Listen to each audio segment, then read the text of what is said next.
Hello all, എല്ലാവർക്കും ഐപ്ലസിന്റെ പുതിയൊരു വീഡിയോയിലേക്ക് സ്വാഗതം.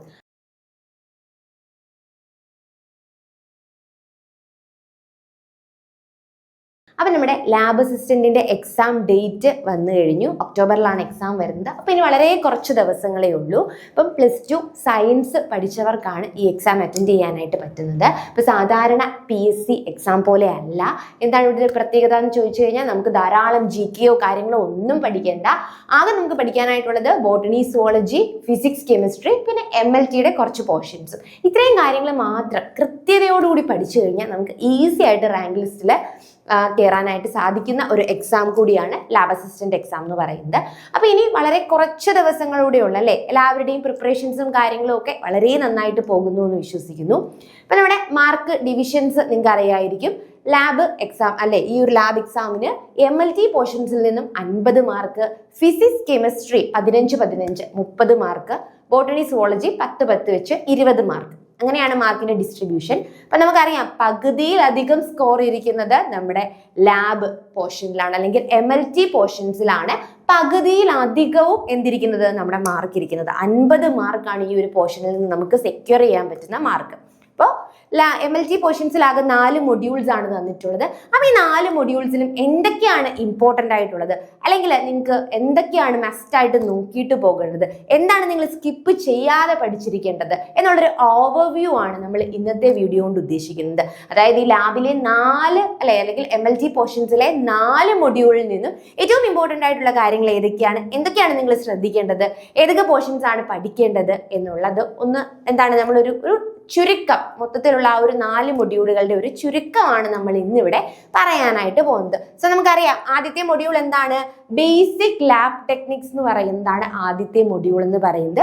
ഇതിൽ നമ്മൾ ബേസിക് ആയിട്ടുള്ള കാര്യങ്ങളാണ് പഠിക്കുന്നത്. ലാബിൽ നമ്മൾ പെരുമാറേണ്ട രീതികൾ എങ്ങനെയൊക്കെയാണ്, ലാബ് എക്യുപ്മെന്റ്സുകൾ ഏതൊക്കെയാണ്, റിയേജന്റുകൾ ഏതൊക്കെയാണ്, അല്ലെ, എത്തിക്കൽ പരമായിട്ട് നമുക്ക് എന്തൊക്കെ ഇഷ്യൂസ് ആണ് ഫേസ് ചെയ്യുന്നത്, ലാബിലെ വേസ്റ്റ് മാനേജ്മെന്റ് എങ്ങനെയാണ്, ഇങ്ങനെയുള്ള ജനറൽ അവയർനെസ് ആണ് ഏതെന്ന് പറയുന്നത് നമ്മുടെ ഫസ്റ്റ് മൊഡ്യൂളിൽ പറഞ്ഞിട്ടുള്ളത്. ലാബിനെ പറ്റിയുള്ള ജനറൽ അവയർനെസ് ആണ്. വളരെ എളുപ്പത്തിൽ പഠിച്ചു മാറാൻ പറ്റുന്ന ഒരു മൊഡ്യൂൾ കൂടിയാണ് ഇത്. കൂടുതലായിട്ട് ഡെപ്തിലോ ഒന്നും കാര്യങ്ങൾ ഇതിൽ പഠിക്കാനില്ല. അപ്പൊ ഇതിൽ നമുക്ക് നല്ല രീതിയിൽ മാർക്ക് സ്കോർ ചെയ്യാൻ പറ്റും. അപ്പൊ ഇതിൽ നമ്മൾ മസ്റ്റായിട്ട് നോക്കേണ്ടതെന്ന് പറയുന്നത് ഇതിൽ കുറച്ച് സേഫ്റ്റി സിംബൽസുകൾ പറയുന്നുണ്ട് അല്ലെ. ഇപ്പൊ നമുക്കറിയാം നമ്മളൊക്കെ ലാബ് എന്തായാലും +1 +2 സയൻസ് പഠിച്ചിട്ടുള്ള എല്ലാവരും എന്ത് ചെയ്തിട്ടുണ്ടായിരിക്കും, ലാബിൽ ഒരു തവണയെങ്കിലും കയറിയിട്ടുണ്ടായിരിക്കും. അതേപോലെ തന്നെ ലാബിൽ പല കാര്യങ്ങളും ചെയ്തിട്ടുണ്ടായിരിക്കും.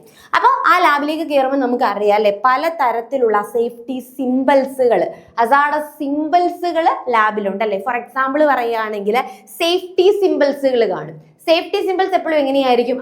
വൈറ്റ് പിക്ചറിൽ ബ്ലൂ ബാക്ക്ഗ്രൗണ്ടിലായിരിക്കും സേഫ്റ്റി പിക്ചേഴ്സുകൾ പേസ്റ്റ് ചെയ്തിട്ടുണ്ടാവുക. അതേപോലെ തന്നെ നെക്സ്റ്റ് ആണ് ഇത് വാർണിംഗ്സുകൾ കാണും അല്ലെ.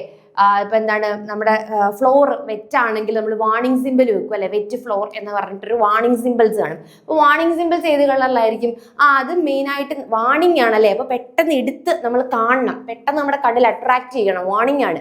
സോ അതെപ്പോഴും എന്തായിരിക്കും? ഡാർക്ക് കളറായിട്ടുള്ള ഡാർക്ക് കളറായിട്ടുള്ള ഓറഞ്ച് അഥവാ യെല്ലോയിലായിരിക്കും എന്ത് ചെയ്തിരിക്കുന്നത്, ബാക്ക്ഗ്രൗണ്ട് വരുന്നത്. അതേപോലെ തന്നെ പിക്ചർ എന്ന് പറയുന്നത് ബ്ലാക്ക് കളറിലായിരിക്കും. പിന്നെ പ്രൊഹിബിറ്ററി ഉണ്ടല്ലേ, ചെയ്യാൻ പാടില്ലാത്ത. ഇപ്പൊ നമ്മൾ ഒരു ഹോസ്പിറ്റലിലൊക്കെ പോവുകയാണെങ്കിൽ ചില ഏരിയാസിൽ എന്ത് ചെയ്തിട്ടുണ്ടായിരിക്കും, പ്രൊഹിബിറ്ററി സിംബൽസുകൾ വെച്ചിട്ടുണ്ട് അല്ലെ. ഡു നോട്ട് എൻ്റർ ചെയ്യാൻ പാടില്ലാത്ത സ്ഥലം. അവിടെ എങ്ങനെയായിരിക്കും? അവിടെ യൂഷ്വലി എന്ന് പറയുന്നത് ബ്ലാക്ക് പിക്ചർ ആയിരിക്കും, വൈറ്റ് ബാക്ക്ഗ്രൗണ്ട് ആയിരിക്കും, ദെൻ ഒരു റെഡ് സ്ലാഷ് കൂടി നമുക്ക് കാണാനായിട്ട് സാധിക്കും അല്ലെ. അപ്പൊ അങ്ങനെയുള്ള കുറേ സിംബൽസുകൾ നമുക്ക് പഠിക്കാനായിട്ടുണ്ട്. അപ്പൊ അതൊക്കെ കൃത്യമായിട്ട് നിങ്ങൾ നോക്കി വെക്കുക, ഓരോ സിംബൽസും എങ്ങനെയാണ് എന്നുള്ളത് നോക്കുക. അതിനോടൊപ്പം തന്നെ പലതരത്തിലുള്ള ഫ്ലെയിമബിൾ ആയിട്ടുള്ള, ടോക്സിക് ആയിട്ടുള്ള, റേഡിയോ ആക്റ്റീവ് ആയിട്ടുള്ള കെമിക്കൽസുകൾ, ലാബിൽ യൂസ് ചെയ്യുന്ന കെമിക്കൽസുകളെ കുറിച്ച് നമ്മൾ പഠിക്കുന്നുണ്ട്. അപ്പൊ അതിൻ്റെയൊക്കെ ഓരോ കാറ്റഗറിയിലുള്ള കെമിക്കൽസ് ഏതാണെന്ന് നോക്കി വെക്കുക.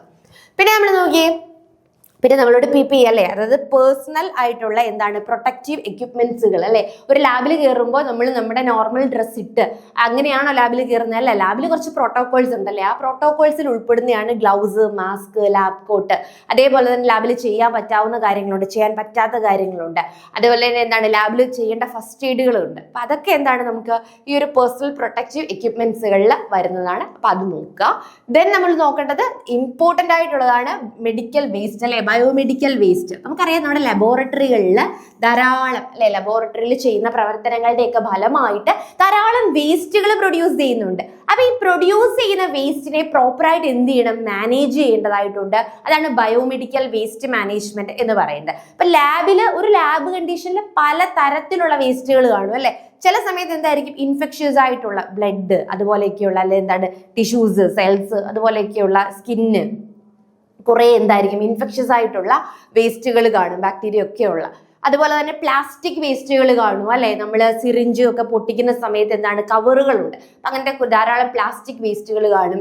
അതേപോലെ തന്നെ നമ്മൾ ഈ പറഞ്ഞ എന്താണ് സിറിഞ്ച്, നീഡിൽ ഇതുപോലെയുള്ള വേസ്റ്റുകളുണ്ട്. ദെൻ ഗ്ലാസ് വെയേഴ്സുകളുടെ ഒക്കെ വേസ്റ്റുകൾ കാണും. അപ്പൊ ഇതൊക്കെ ഓരോന്നും നമ്മൾ എന്താണ് പ്രോപ്പറായിട്ട് അറേഞ്ച് ചെയ്ത് വെക്കണം. എല്ലാം കൂടെ ഒരു ബിന്നിലല്ല നമ്മൾ ഡിസ്പോസ് ചെയ്യുന്നത്. സോ ബിന്നിന്റെ കളറുകൾ നിങ്ങൾ പലപ്പോഴും ബ്ലഡ് ടെസ്റ്റ് ഒക്കെ ചെയ്യാനായിട്ട് DDRC പോലെയൊക്കെയുള്ള ഒരു ലാബിൽ ചെന്ന് നോക്കി കഴിഞ്ഞു കഴിഞ്ഞാൽ നിങ്ങൾക്ക് അറിയാം അവരുടെ കോർണേഴ്സിൽ പല കളറിൽ എന്ത് കാണാൻ പറ്റും, ജസ്റ്റ് ഇങ്ങനെ ബിന്നുകൾ നിരത്തി വെച്ചിരിക്കുന്നതാണ്. അതിൽ യെല്ലോ ബിന്നാണ് എങ്കിൽ അല്ലെ, യെല്ലോ കളറിലെ വേസ്റ്റ് ബിന്നാണെങ്കിൽ ഇൻഫെക്ഷ്യസ് വേസ്റ്റ് ആണ്. ജനറൽ ആയിട്ട് അതിൽ നമ്മൾ ഹാൻഡിൽ ചെയ്യുന്ന ഇൻഫെക്ഷ്യസ് ആയിട്ടുള്ള വേസ്റ്റ് യെല്ലോ കളറിലായിട്ടുള്ള ബിന്നിലായിരിക്കും. റെഡ് കളറിലാണ് എന്ത്, പ്ലാസ്റ്റിക് വേസ്റ്റുകൾ നമ്മൾ യൂസ് ചെയ്യുന്നത് റെഡിലാണ്. അതേപോലെ തന്നെ വൈറ്റിലാണ് ഷാർപ്പുകൾ ധാരാളമായിട്ട് നമ്മുടെ നീഡിൽസ് പോലെയുള്ള ഷാർപ്സ് വൈറ്റിലാണ്. ഗ്ലാസ് വേസ്റ്റുകളാണെങ്കിൽ അത് ബ്ലൂവിലായിരിക്കും. അപ്പൊ ഈ കളർ ഒന്ന് ഓർത്തിരിക്കുക. അപ്പം ഫസ്റ്റ് മൊഡ്യൂൾ എന്ന് പറയുന്നത് വളരെ ജനറൽ അവയർനെസ് ആണ് അല്ലെ. അപ്പൊ ആ ജനറൽ അവയർനെസ്സിൽ നമ്മൾ ആ സിമ്പിൾസുകൾ എന്തൊക്കെയാണ്, അതേപോലെ തന്നെ വേസ്റ്റ് മാനേജ്മെന്റ്, കെമിക്കൽസ് ഏതൊക്കെയാണ് എന്നുള്ള കാര്യങ്ങളാണ് നമ്മൾ ആലോചിക്കേണ്ടത്. പിന്നെ നമ്മൾ ക്ലീനിങ് ഉണ്ടല്ലേ, നമുക്ക് ലാബ് എക്യുപ്മെന്റ്സ് അല്ലെങ്കിൽ ലാബ് ക്ലീൻ ആയിട്ട് സൂക്ഷിക്കുക എന്നുള്ളത് ഒരു കാര്യമാണ്. ലാബ് മാത്രമല്ല, ലാബിലെ ഫ്ലോർ ആയിക്കോട്ടെ, അതേപോലെ തന്നെ നമുക്ക് കിട്ടുന്ന എക്യുപ്മെന്റ്സുകളായിക്കോട്ടെ, എല്ലാം നമ്മൾ എന്താകണം, ക്ലീൻ ആയിട്ട് സൂക്ഷിക്കുക എന്നുള്ളത് നമ്മുടെ ഒരു ലാബ് എത്തിക്സിൽ പെടുന്ന ഒരു കാര്യമാണ്. അപ്പൊ അതിൽ നമ്മളിപ്പോൾ പുതിയതായിട്ട്, അത് എപ്പോഴും ചോദിക്കുന്ന ഒരു കാര്യമാണ് കേട്ടോ, പുതിയതായിട്ടൊരു ഗ്ലാസ് വെയേഴ്സ് പുതിയതായിട്ട് കൊണ്ടുവരിക, ഇതുവരെ യൂസ് ചെയ്തിട്ടില്ല. അങ്ങനെയുള്ള ഗ്ലാസ് വെയേഴ്സ് എന്തായിരിക്കും, കൂടുതലും ആൽക്കലൈൻ നേച്ചർ ആയിരിക്കും. അപ്പൊ അവ എന്തായിരിക്കും, നമ്മൾ ആസിഡ് വാഷ് ആണ് പ്രിഫർ ചെയ്യുന്നത്. 5% HCl ആണ് നമ്മൾ യൂഷ്വലി എന്ത് ചെയ്യുന്നത്, ഗ്ലാസ് വെയേഴ്സ് വാഷ് ചെയ്യാനായിട്ട് യൂസ് ചെയ്യുന്നത്. ഇനി ബ്ലഡ് സ്റ്റെയിൻഡ് ആയിട്ടൊക്കെ ഉള്ള ഐറ്റംസ് അല്ലെ, ബ്ലഡ് സ്റ്റെയിൻഡ് ഒക്കെ ആയിട്ട് കണ്ടാമിനേറ്റഡ് ആയിട്ടുള്ള ഗ്ലാസ് വെയേഴ്സുകളാണെങ്കിൽ അവയെ നമ്മൾ മെയിൻ ആയിട്ടും എന്തായിരിക്കും യൂസ് ചെയ്യുന്നത്, സോഡിയം ഹൈപ്പോക്ലോറൈറ്റ് അല്ലെ, സോഡിയം ഹൈപ്പോക്ലോറൈറ്റും അതേപോലെ തന്നെ ഡിറ്റർജൻസും ഒക്കെ യൂസ് ചെയ്തുകൊണ്ടായിരിക്കും എന്ത് ചെയ്യുന്നത്, അവയെ വാഷ് ചെയ്യുന്നത്. അപ്പൊ ഇങ്ങനത്തെ ക്ലീനിങ് ഉണ്ട് അല്ലെ. അതേപോലെ തന്നെ നമ്മൾ ഫ്ലോർ ഒരിക്കലും എന്ത് യൂസ് ചെയ്യാറില്ല, ആൽക്കഹോൾസ് യൂസ് ചെയ്തുകൊണ്ട് ക്ലീൻ ചെയ്യാറില്ല. അപ്പം അങ്ങനെ നമ്മൾ അതുപോലെ എന്താണ് സാനിറ്റൈസ് ചെയ്യും, നമ്മുടെ കൈകളും ബോഡിയും ഒക്കെ നമ്മൾ എന്താണ് സാനിറ്റൈസർ യൂസ് ചെയ്താണ് ക്ലീൻ ചെയ്യുന്നത്. അപ്പൊ ആ ക്ലീനിങ് അതൊന്ന് നോക്കുക. ദെൻ നമുക്ക് നോക്കാനുള്ളത് ഇൻസ്ട്രുമെന്റ് ആണ് അല്ലെ. ലാബിൽ നമ്മൾ പലതരത്തിലുള്ള ഇൻസ്ട്രുമെന്റ്സുകൾ യൂസ് ചെയ്യാറുണ്ട്. സെൻട്രിഫ്യൂജ് യൂസ് ചെയ്യാറുണ്ട്. സെൻട്രിഫ്യൂഗൽ ഫോഴ്സിനെ ബേസ് ചെയ്ത് സെപ്പറേറ്റ് ചെയ്ത് സൂപ്പർനേറ്റന്റ് സൊല്യൂഷൻ ഒക്കെ നമ്മൾ ചെയ്തിട്ടുള്ളതായിരിക്കും അല്ലെ എല്ലാവരും. അങ്ങനെ സെൻട്രിഫ്യൂജ് യൂസ് ചെയ്യാറുണ്ട്. ദെൻ മൈക്രോബുകൾ അല്ലെ, ബാക്ടീരിയ, ഫംഗസുകളെ ഒക്കെ വളർത്താൻ വേണ്ടിയിട്ട് നമ്മൾ ഇൻക്യുബേറ്റർ യൂസ് ചെയ്യാറുണ്ട് അല്ലെ. അവർക്ക് വേണ്ട ഗ്രോത്ത് മീഡിയം കൊടുത്തുകൊണ്ട് അവയെ കൾച്ചർ ചെയ്യാനായിട്ട് ഇൻക്യുബേറ്റർ. ദെൻ കളറിമീറ്റർ യൂസ് ചെയ്യാറുണ്ട്. നമ്മൾ കളർ ഇന്റൻസിറ്റി യൂസ് ചെയ്ത്, സ്പെക്ട്രോഫോട്ടോമീറ്റർ ഒക്കെ അറിയില്ലേ, കളർ ഇന്റൻസിറ്റി യൂസ് ചെയ്തുകൊണ്ട് എന്ത് ചെയ്യുന്നു, മെഷർ ചെയ്യാനായിട്ട് യൂസ് ചെയ്യുന്നു. അപ്പൊ ബീർ ആൻഡ് ലാംബ്രറ്റ് ലോ പ്രകാരമാണ് ആര് വർക്ക് ചെയ്യുന്നത്, കളറിമീറ്റർ വർക്ക് ചെയ്യുന്നത്. പിന്നെ പിപ്പറ്റുകളുണ്ട്, പല തരത്തിലുള്ള പിപ്പറ്റുകളുണ്ട് അല്ലെ. അപ്പൊ ഈ പിപ്പറ്റുകൾ ജനറലി എന്തിനാണ്, വോള്യം അല്ലെ, സ്മോൾ വോള്യത്തിൽ ക്വാണ്ടിറ്റി ട്രാൻസ്ഫർ ചെയ്യാൻ വേണ്ടിയിട്ടാണ് നമ്മൾ പിപ്പറ്റുകൾ യൂസ് ചെയ്യാറുള്ളത്. അപ്പൊ ഇത്രയും കാര്യങ്ങളാണ്. അതുപോലെ തന്നെ വാട്ടർ പ്യൂരിഫിക്കേഷൻ അല്ലെ, നമ്മുടെ ലാബിൽ നമ്മൾ ചെയ്യുന്ന കാര്യങ്ങൾക്ക് കറക്റ്റായിട്ട് റിസൾട്ട് കിട്ടണമെങ്കിൽ എന്തായിരിക്കണം, നമ്മൾ യൂസ് ചെയ്യുന്ന വാട്ടർ ഒന്നെങ്കിൽ എന്തായിരിക്കണം, ഡിയോണൈസേഷൻ ആയിരിക്കണം, അല്ലെങ്കിൽ ഡിസ്റ്റിലൈസേഷൻ ആയിരിക്കണം. അപ്പൊ അതിൽ ഡിസ്റ്റിലേഷൻ എന്ന് പറയുന്നത് എന്താണ്, ഇംപ്യൂരിറ്റീസിനെ റിമൂവ് ചെയ്യുന്ന അല്ലെ, വാട്ടറിലെ ഇംപ്യൂരിറ്റീസിനെ റിമൂവ് ചെയ്ത് വാട്ടർ ക്ലിയർ ആക്കുന്നതാണ് എന്ത്, ഡിസ്റ്റിലേഷൻ എന്ന് പറയുന്നത്. ഇനി ഡി അയോണൈസേഷൻ ഉണ്ട്, വാട്ടറിലെ അയോൺസുകളെ റിമൂവ് ചെയ്യുന്നതാണ് എന്താ, ഡി അയോണൈസേഷൻ എന്ന് പറയുന്നത്. അപ്പൊ ഈ ഒരു 2 ടൈപ്പ് ഓഫ് വാട്ടർ ആണ് നമ്മൾ ജനറലി എന്ത് ചെയ്യുന്നത്, ലാബുകളിലെ പർപ്പസസുകൾക്ക് വേണ്ടി യൂസ് ചെയ്യുന്നത്. അപ്പൊ ഇത്രയാണ് ഇതൊക്കെയാണ് നമ്മുടെ മൊഡ്യൂൾ 1 നമ്മൾ ആലോചിക്കേണ്ടത്. മൊഡ്യൂൾ 1 എന്ന് പറയുമ്പോൾ ബേസിക് ലബോറട്ടറി ടെക്നിക്കുകളാണ്. നമ്മൾ ലബോറട്ടറിയിൽ ചെയ്യുന്ന കുറച്ച് ബേസിക് ആയിട്ടുള്ള കാര്യങ്ങളാണ് ഈ ഒരു മൊഡ്യൂളിൽ പറയുന്നത്. അപ്പൊ അതിൽ നിങ്ങൾ ഏതൊക്കെയാണ് റിയേജന്റുകൾ, ആ റിയേജന്റുകൾ ഏതൊക്കെ ടൈപ്പുകളാണെന്ന് നോക്കണം. അതേപോലെ തന്നെ നെക്സ്റ്റ് നോക്കേണ്ടത് നമുക്ക് കുറച്ച് സിമ്പിൾസ് ഉണ്ടല്ലേ, പ്രൊഹിബിറ്ററി, സേഫ്റ്റി, വാർണിംഗ് സിമ്പിൾസുകളുണ്ട്. ആ സിമ്പിൾസുകൾ ഒന്ന് നോക്കി വെച്ചോളുക. പിന്നെന്താണ് നമ്മൾ പറഞ്ഞത്, ബയോമെഡിക്കൽ വേസ്റ്റ് മാനേജ്മെന്റ്, ഓരോ വേസ്റ്റുകളും എങ്ങനെയാണ് ക്യാരി ചെയ്യേണ്ടത് എന്ന് നമ്മൾ പറയുന്നുണ്ട്. പിന്നെ ഈ പറഞ്ഞതുപോലെ തന്നെ ഗ്ലാസ് വെയർസ്, ക്ലീനിങ് ലിക്വിഡ്സ് എങ്ങനെയാണ് ക്ലീൻ ചെയ്യേണ്ടത് എന്നുള്ള കാര്യങ്ങളും, പിന്നെ വാട്ടർ പ്യൂരിഫിക്കേഷനും ഇൻസ്ട്രുമെന്റും, ഇത്രയും കാര്യങ്ങൾ മസ്റ്റ് ആയിട്ട് നോക്കി കഴിഞ്ഞു കഴിഞ്ഞാൽ നമ്മുടെ മൊഡ്യൂൾ 1 കംപ്ലീറ്റ് ആവും. അപ്പൊ ഇത് ഇത് നമ്മൾ ഒരിക്കലും എന്ത് ചെയ്യാൻ പാടില്ല, സ്കിപ്പ് ചെയ്യാൻ പാടില്ലാത്ത ടോപ്പിക്കുകളാണ്. അപ്പൊ വളരെ പെട്ടെന്ന് തന്നെ നമുക്ക് മൊഡ്യൂൾ 1 എന്ത് ചെയ്യാം, പഠിച്ചു മാറ്റാനായിട്ട് സാധിക്കും.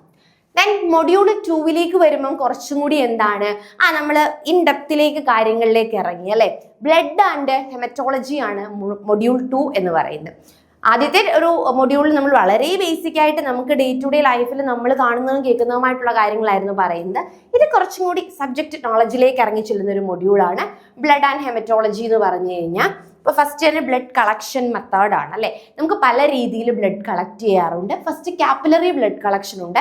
കാപ്പിലറി ബ്ലഡ് കളക്ഷൻ നമുക്കറിയാം, ഒരു ലാൻസെറ്റ് ഉപയോഗിച്ചുകൊണ്ട് നമ്മൾ എന്ത് ചെയ്യുന്നു, ഫിംഗർ ടിപ്പിൽ നമ്മൾ ഷുഗർ ഒക്കെ ടെസ്റ്റ് ചെയ്യാനൊക്കെ ആയിട്ട് നമ്മൾ യൂസ് ചെയ്യില്ലേ, ഒരു ലാൻസെറ്റ് യൂസ് ചെയ്യുന്നു, ഒരു ചെറിയൊരു പങ്ക്ചർ കൊടുക്കുന്നു, ദെൻ എന്ത് ചെയ്യുന്നു, ബ്ലഡ് എടുക്കുന്നു. അതാണ് നമ്മുടെ കാപ്പിലറി എന്ന് പറയുന്നത്. കുഞ്ഞു കുട്ടികളിലൊക്കെ ബിലിറൂബിന്റെ അളവും അല്ലെങ്കിൽ മഞ്ഞ നോക്കാനാണെന്നൊക്കെ പറയാറില്ലേ, അപ്പൊ അതൊക്കെ ഈ കാപ്പിലറി ബ്ലഡ് കളക്ഷൻ ആണ് യൂസ് ചെയ്യുന്നത്. ദെൻ എന്താണ്, വിനസ് ബ്ലഡ് കളക്ഷൻ ഉണ്ട്. വിനസ് ബ്ലഡ് കളക്ഷൻ എന്ന് പറയുമ്പോൾ നമ്മുടെ റെഗുലർ ആയിട്ടുള്ള എല്ലാ ചെക്കപ്പുകൾക്കും അല്ലെ, ആന്റിക്യുബിറ്റിയൽ വെയിനിൽ നിന്ന്, നമ്മുടെ ഈ ഒരു ഭാഗത്ത് ലാമിന്റെ ഈ ഒരു ഭാഗത്ത് ആന്റിക്യുബിറ്റിയൽ വെയിനിൽ നിന്നുമാണ് നമ്മൾ എന്ത് ചെയ്യുന്നത്, ബ്ലഡ് കളക്ട് ചെയ്യുന്നത്. നോർമൽ ആയിട്ടുള്ള എല്ലാ ബ്ലഡ് ടെസ്റ്റുകൾക്കും നമ്മൾ മെയിൻ ആയിട്ട് വിനസ് ബ്ലഡ് കളക്ഷൻ ആണ് ചൂസ് ചെയ്യുന്നത്. പിന്നെ നെക്സ്റ്റ് എന്ന് പറയുന്നത് എന്താണ്, ആർട്രിയൽ ബ്ലഡ് കളക്ഷൻ ഉണ്ട്. അതെന്ന് പറയുന്നത് നമുക്ക് എന്താണ്, ഇത് നമ്മുടെ ഗ്യാസുകളുടെ എമൗണ്ട് അല്ലെ, ആർട്രിയലിലെ gas amount, oxygen, carbon dioxide, ആ ഒരു ഗ്യാസ് എമൗണ്ട് മനസ്സിലാക്കാൻ വേണ്ടിയിട്ടാണ് നമ്മൾ ഈ ഒരു എന്ത് ചെയ്യുന്നത്, ബ്ലഡ് കളക്ഷൻ ചെയ്യുന്നത്. അപ്പോൾ 3 രീതിയിലാണ്, 3 പർപ്പസസുകളിലാണ് ബ്ലഡിനെ കളക്ട് ചെയ്യുന്നത്. അതേപോലെ തന്നെ നിങ്ങൾ എപ്പോഴെങ്കിലുമൊക്കെ ബ്ലഡ് ടെസ്റ്റ് ചെയ്യാനായിട്ട് ഒരു ലാബിൽ പോയി കഴിയുമ്പോൾ നിങ്ങൾക്ക് അറിയാമല്ലേ, അവിടെ പല കളറിലെ ക്യാപ്പുള്ള പല പ്ലാസ്റ്റിക് കണ്ടെയ്നേഴ്സുകളായിരിക്കും ഇരിക്കുന്നത്. അതിനെല്ലാം ഒരേ കളറല്ല, ഒന്ന് ചിലപ്പോൾ ഗ്രീൻ ആയിരിക്കും, ഒന്ന് ചിലപ്പോൾ റെഡ് ആയിരിക്കും, ഒന്ന് ചിലപ്പോൾ പർപ്പിൾ ആയിരിക്കും. ഇനി പോകുമ്പോഴെങ്കിലും ശ്രദ്ധിച്ചാൽ മതി അല്ലേ. അങ്ങനെ ആ ബ്ലഡ് കളക്ട് ചെയ്യുന്ന ആ വാക്യൂറ്റൈനറിന് എന്താണ്, ഡിഫറെന്റ് കളേഴ്സ് ആയിരിക്കും അല്ലെ. അതിന്റെ ബോട്ടിൽ ട്രാൻസ്പെറന്റ് കളർ ആയിരിക്കും, പക്ഷെ അതിന്റെ ക്യാപ്പ് പല കളറുകളിലായിരിക്കും. അപ്പൊ ആ ക്യാപ്പിന്റെ കളർ വളരെ ഇമ്പോർട്ടന്റ് ആണ്. നമ്മൾ 3 രീതിയിൽ എന്ത് ചെയ്തു, ബ്ലഡിനെ കളക്ട് ചെയ്തു അല്ലെ. കാപ്പിലറി, വീനസ്, ആർട്രിയൽ എന്ന് പറഞ്ഞ 3 രീതിയിൽ നമ്മൾ ബ്ലഡിനെ കളക്ട് ചെയ്തിട്ടുണ്ട്. അതിനുശേഷം അതിന്റെ വാക്യൂറ്റൈനർ കളേഴ്സുകൾ നോക്കാം അല്ലെ. EDTA എന്ന് പറഞ്ഞാൽ എന്താണ്, നമ്മുടെ ആന്റികോയാഗുലന്റ് അല്ലേ. ഇപ്പൊ നമ്മൾ EDTA ആഡ് ചെയ്യുന്നുണ്ട്. EDTA ആഡ് ചെയ്യുന്ന പറയുന്നത് എന്താണ്, CBC, അതായത് നമ്മുടെ ടോട്ടൽ ബ്ലഡ് കൗണ്ട്, നോർമൽ ആയിട്ടുള്ള റുട്ടീൻ ബ്ലഡ് കൗണ്ടുകളെല്ലാം നമുക്ക് നോക്കാനായിട്ട് എന്തായിരിക്കും നമ്മൾ യൂസ് ചെയ്യുന്നത്, കംപ്ലീറ്റ് ബ്ലഡ് കൗണ്ട് അല്ലെ, നമ്മുടെ എറിത്രോസൈറ്റ്, RBC ഇതിന്റെ ഒക്കെ കൗണ്ട് ഒക്കെ നോക്കാനായിട്ട് ആണ് നമ്മൾ ടെസ്റ്റ് ചെയ്യാൻ പോകുന്നതെങ്കിൽ ബ്ലഡ് എടുത്തിട്ട് നേരെ എന്താണ്, പർപ്പിൾ വാക്യൂറ്റൈനർ ഉള്ള ഇതിലേക്കാണ് ആഡ് ചെയ്യുന്നത്. എന്തായിരിക്കും ആഡ് ചെയ്ത് വെച്ചിരിക്കുന്നത്, EDTA ആണ് കോട്ട് ചെയ്തിരിക്കുന്നത്. ദെൻ നമുക്ക് ബ്ലൂ ആണെങ്കിൽ സിട്രേറ്റ് ആണ് ആഡ് ചെയ്ത് വെച്ചിരിക്കുന്നത്. ബ്ലൂ ആണെങ്കിൽ എന്താണ്, സിട്രേറ്റ് ആണ്, കൊയാഗുലേഷനും കാര്യങ്ങളും ഒക്കെ മെഷർ ചെയ്യാൻ വേണ്ടിയിട്ട്. ദെൻ ഗ്രീനിലാണ് ഹെപ്പാരിൻ ഉള്ളത്, പ്ലാസ്മ ആക്ടിവിറ്റീസും കാര്യങ്ങളും നോക്കാം. ദെൻ റെഡ് എന്ന് പറഞ്ഞാൽ എന്താണ്, അത് പ്ലെയിൻ ആണ് അല്ലെ, ആന്റികൊയാഗുലന്റ് ഒന്നും ആഡ് ചെയ്യാത്ത, സെറം ടെസ്റ്റുകൾക്ക് വേണ്ടിയിട്ട് ആന്റികൊയാഗുലന്റുകൾ ഒന്നും ആഡ് ചെയ്യാത്തതാണ്. അപ്പൊ ഇതൊന്ന് നോക്കുക. പല രീതിയിൽ ബ്ലഡ് കളക്ട് ചെയ്യാം. 3 രീതിയിലാണ് മെയിൻ ആയിട്ട്, ഫിംഗർ ടിപ്പ്, അതുപോലെ തന്നെ ഇതെന്താണ്, ഇത് ബൈ എക്സ്പേർട്സുകളാണ് അല്ലെ ഈ ഒരു ഇത് കളക്ട് ചെയ്യാനായിട്ട് പറ്റുന്നത്. അപ്പോൾ പല രീതിയിൽ ബ്ലഡ് കളക്ട് ചെയ്യാം. കളക്ട് ചെയ്ത ബ്ലഡിനെ എന്താണോ ചെക്ക് ചെയ്യേണ്ടത് അതിനനുസരിച്ചിട്ടുള്ള വാക്യൂറ്റൈനറിലേക്കായിരിക്കും ട്രാൻസ്ഫർ ചെയ്യുന്നത്. അപ്പൊ അതൊന്ന് നോക്കുക, അതിന്റെ കളർ ഒന്ന് നോക്കുക. അപ്പൊ ഈ കളറുകൾ മാറിപ്പോവരുത്. ഇപ്പൊ നമ്മൾ 2 തരത്തിലുള്ള കളേഴ്സ് പഠിച്ചു അല്ലെ, ഒന്ന് വേസ്റ്റ് മാനേജ് ചെയ്യുന്ന ബിന്നിന്റെ കളറും അതുപോലെ തന്നെ വാക്യൂറ്റൈനറിന്റെ കളറും. ഇതൊന്ന് സെപ്പറേറ്റ് ചെയ്ത് എഴുതി വെച്ച് തന്നെ പഠിച്ചോളുക. ദെൻ ബ്ലഡ് സെൽസ് അല്ലെ, ഇത് ബ്ലഡ് സെൽസുകളെ കുറിച്ചൊരു നോളജ്, അതിൽ തന്നെ അതിന്റെ എമൗണ്ട്, ഓരോ ബ്ലഡ് സെൽസിന്റെയും കൗണ്ട് എത്രയാണെന്നുള്ളത് കൃത്യമായിട്ട് പഠിച്ചോളുക. RBC എന്ന് പറയുന്നത് ആണ് ഫസ്റ്റ്, റെഡ് ബ്ലഡ് സെൽസ് എന്ന് പറയും. ബൈകോൺകേവ് ആണ്, ന്യൂക്ലിയസ് ഇല്ലാത്ത സെൽസ് ആണ്. എന്താണ്, ഓക്സിജന്റെ ട്രാൻസ്പോർട്ടിനാണ് RBCs സഹായിക്കുന്നത്. നോർമലായിട്ട് 4.5 to 6 മില്യൺ ആണ് എന്തെന്ന് പറയുന്നത് നമ്മുടെ മ്യൂലിറ്റർ ബ്ലഡിലെ RBCയുടെ അളവ് എന്ന് പറയുന്നത്. Then WBC ഉണ്ട്. WBC മീൻസ് ഡെഫേൺസ് അല്ലെ, ഇമ്മ്യൂണിറ്റിയുമായി റിലേറ്റ് ചെയ്തിട്ടുള്ള ബ്ലഡ് സെൽസ് ആണ് WBC എന്ന് പറയുന്നത്. അത് ഏകദേശം എത്രയായിരിക്കും? നമുക്ക് അറിയാം 4,000 to അല്ലെ 10,000 ആ ഒരു റേഞ്ചിലൊക്കെയാണ് കാണുന്നത്. ദെൻ പ്ലേറ്റ്ലെറ്റ്സ് ഇത് കുറവാട്ടോ, 10,000 ആണ്. ഇവിടെ നോക്കിയത് മില്യൺ ആയിരുന്നു. ദെൻ താഴേക്ക് വരുമ്പോൾ പ്ലേറ്റ്ലെറ്റ്സ് ഉണ്ട്. ബ്ലഡ് ക്ലോട്ട് ചെയ്യാൻ സഹായിക്കുന്ന ബ്ലഡ് സെൽസ് ആണ് പ്ലേറ്റ്ലെറ്റ്സ് എന്ന് പറയുന്നത്. അത് ലാക്ക് ആണ് അല്ലെ. അപ്പൊ അങ്ങനെ ഓർത്തിരുന്നാൽ മതി. RBC എന്ന് പറയുമ്പോൾ മില്യൺ ആണ്, WBC എന്ന് പറയുമ്പോൾ 10,000 റേഞ്ചിലാണ്. നെക്സ്റ്റ് പ്ലേറ്റ്ലെറ്റ് എന്ന് പറയുമ്പോൾ ലാക്ക് റീജിയനിലാണ്, ലാക്സ് ആണ് അല്ലെ, ലക്ഷങ്ങളാണ് കാണുന്നത്. 1.5 to 4 lakh ആണ് നോർമലായിട്ട് കാണപ്പെടുന്നത്.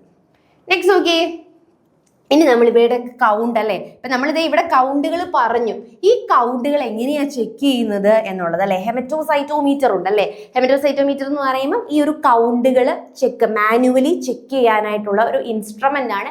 നമ്മൾ ഡീപ്പായിട്ട് അതിനെപ്പറ്റി ക്ലാസ്സിലൊക്കെ പഠിച്ചിട്ടുണ്ട്. ഇപ്പൊ ഞാൻ എന്തൊക്കെയാണ് പഠിക്കേണ്ടതെന്ന് മാത്രമാണ് പറയുന്നത്. അപ്പൊ ആ ഹെമറ്റോസൈറ്റോമീറ്ററിന്റെ ആ ഒരു വർക്കിംഗ് പ്രിൻസിപ്പിൾസും കാര്യങ്ങളും ഒക്കെ, അതിനകത്ത് എത്ര ചേമ്പേഴ്സ് ഉണ്ടെന്നും ഒക്കെ ഉള്ള കാര്യങ്ങൾ കൃത്യമായിട്ട് നോട്ട് ചെയ്തോളുക. അത് ഇമ്പോർട്ടന്റ് ആണ്. അപ്പൊ ആ ഹെമറ്റോസൈറ്റോമീറ്റർ യൂസ് ചെയ്യുമ്പോൾ നമ്മൾ എന്ത് ചെയ്യും? നമ്മൾ ആദ്യം ബ്ലഡ് വളരെ കുറച്ചാണ് എടുക്കുന്നതല്ലേ. ബ്ലഡിലെ സെല്ലുകളുടെ കൗണ്ട് ചെക്ക് ചെയ്യാൻ വേണ്ടിയിട്ടാണ് നമ്മൾ എന്ത് യൂസ് ചെയ്യുന്നത്? ഹെമറ്റോസൈറ്റോമീറ്റർ യൂസ് ചെയ്യുന്നത്. അപ്പൊ അല്ലെങ്കിൽ കൗണ്ടിങ് ചേംബർ യൂസ് ചെയ്യുന്നത് അല്ലെ. കൗണ്ടിങ് ചേംബർ എന്ന് നമുക്ക് പറയാം. അപ്പൊ ഈ കൗണ്ടിങ് ചേംബർ നമ്മൾ യൂസ് ചെയ്യുന്ന സമയത്ത് അതിനകത്ത് എന്തായിരിക്കും? വളരെ അല്ലെങ്കിൽ വളരെ ഒരു ഡോട്ട് ബ്ലഡ് ആണ് നമ്മൾ എടുക്കുന്നത്. അതായത് വളരെ കുറച്ച് അളവിലാണ് നമ്മൾ എന്തെടുക്കുന്നതെന്ന് പറയുന്നത്, ബ്ലഡ് എടുക്കുന്നത്. അപ്പൊ അതുകൊണ്ട് തന്നെ എന്താ കാര്യം എന്ന് പറയുന്നത്, നമുക്കതിനെ ഡൈല്യൂട്ട് ചെയ്യാനായിട്ട് ഒരു ഡൈല്യൂട്ടിങ് ഫ്ലൂയിഡ് കൂടി വേണം അല്ലെ. അപ്പൊ നമ്മളിവിടെ RBCയുടെ കൗണ്ട് ആണ് നമുക്ക് നോക്കേണ്ടത് എങ്കിൽ നമ്മൾ ഏത് ഫ്ലൂയിഡ് ആണ് എടുക്കുന്നത്? അതിനെ ഡൈല്യൂട്ട് ചെയ്യാനായിട്ട് നമ്മൾ ഹൈൻസ് ഫ്ലൂയിഡ് ആണ് യൂസ് ചെയ്യുന്നത്. അപ്പൊ ഇത് വളരെ ഇമ്പോർട്ടന്റ് ആണ് കേട്ടോ. ഈ ഓരോ ഫ്ലൂയിഡുകളും ഇത് ഇങ്ങനെ തന്നെ നമ്മൾ എഴുതി പഠിച്ചോളുക. ഇതിന്റെ കോമ്പോസിഷനും കൂടി നോക്കിക്കോളുക, എന്തൊക്കെയാണ് ഹൈമൻസ് ഫ്ലൂയിഡ്സിൽ വരുന്നത് എന്നുള്ളത്. ദെൻ WBC ആണെങ്കിൽ ടർക്സ് ഫ്ലൂയിഡ് ആണ് നമ്മൾ ചൂസ് ചെയ്യുന്നത്. നമ്മളിത് ഓൾറെഡി പഠിച്ചിട്ടുണ്ടല്ലേ. ഇതിപ്പോ RBC ആണെങ്കിൽ 1:200 അങ്ങനെയുള്ള ഒരു റേഷ്യോയിലായിരിക്കും എടുക്കുന്നത് എന്നുള്ള കാര്യങ്ങളൊക്കെ അതൊക്കെ ഡീപ്പായിട്ട് നോക്കിക്കോളുക. ദെൻ പ്ലേറ്റ്ലെറ്റ്സ് ആണെങ്കിൽ നമ്മുടെ അമോണിയം ഓക്സാലേറ്റ് ആണ് അവിടെ ഡൈല്യൂട്ടിങ് ഫ്ലൂയിഡ് ആയിട്ട് യൂസ് ചെയ്യുന്നത്. പിന്നെ റെട്ടിക്കുലോസൈറ്റ്സ് ഉണ്ട് അല്ലേ. മെച്ചുവർ ആവാത്ത RBC സെൽസ് ആണ് ഏതെന്ന് പറയുന്നത് റെട്ടിക്കുലോസൈറ്റ്സ്. നമ്മുടെ ബോൺ മാരോ ആക്ടിവിറ്റി ഒക്കെ മെഷർ ചെയ്യാൻ വേണ്ടിയിട്ടാണ് നമ്മൾ റെട്ടിക്കുലോസൈറ്റ്സിന്റെ കൗണ്ടുകൾ ചെക്ക് ചെയ്യുന്നത്. ദെൻ ESR ഉണ്ട്. അതെന്താണ്? ഇൻഫ്ലമേഷൻസ് വെസ്റ്റേഗൺ മെത്തേഡ് യൂസ് ചെയ്തുകൊണ്ട് ഇൻഫ്ലമേഷൻസും കാര്യങ്ങളും ഒക്കെ ചെക്ക് ചെയ്യാനായിട്ടാണ് നമ്മൾ എന്ത് ചെയ്യുന്നത്? ESR യൂസ് ചെയ്യുന്നത്.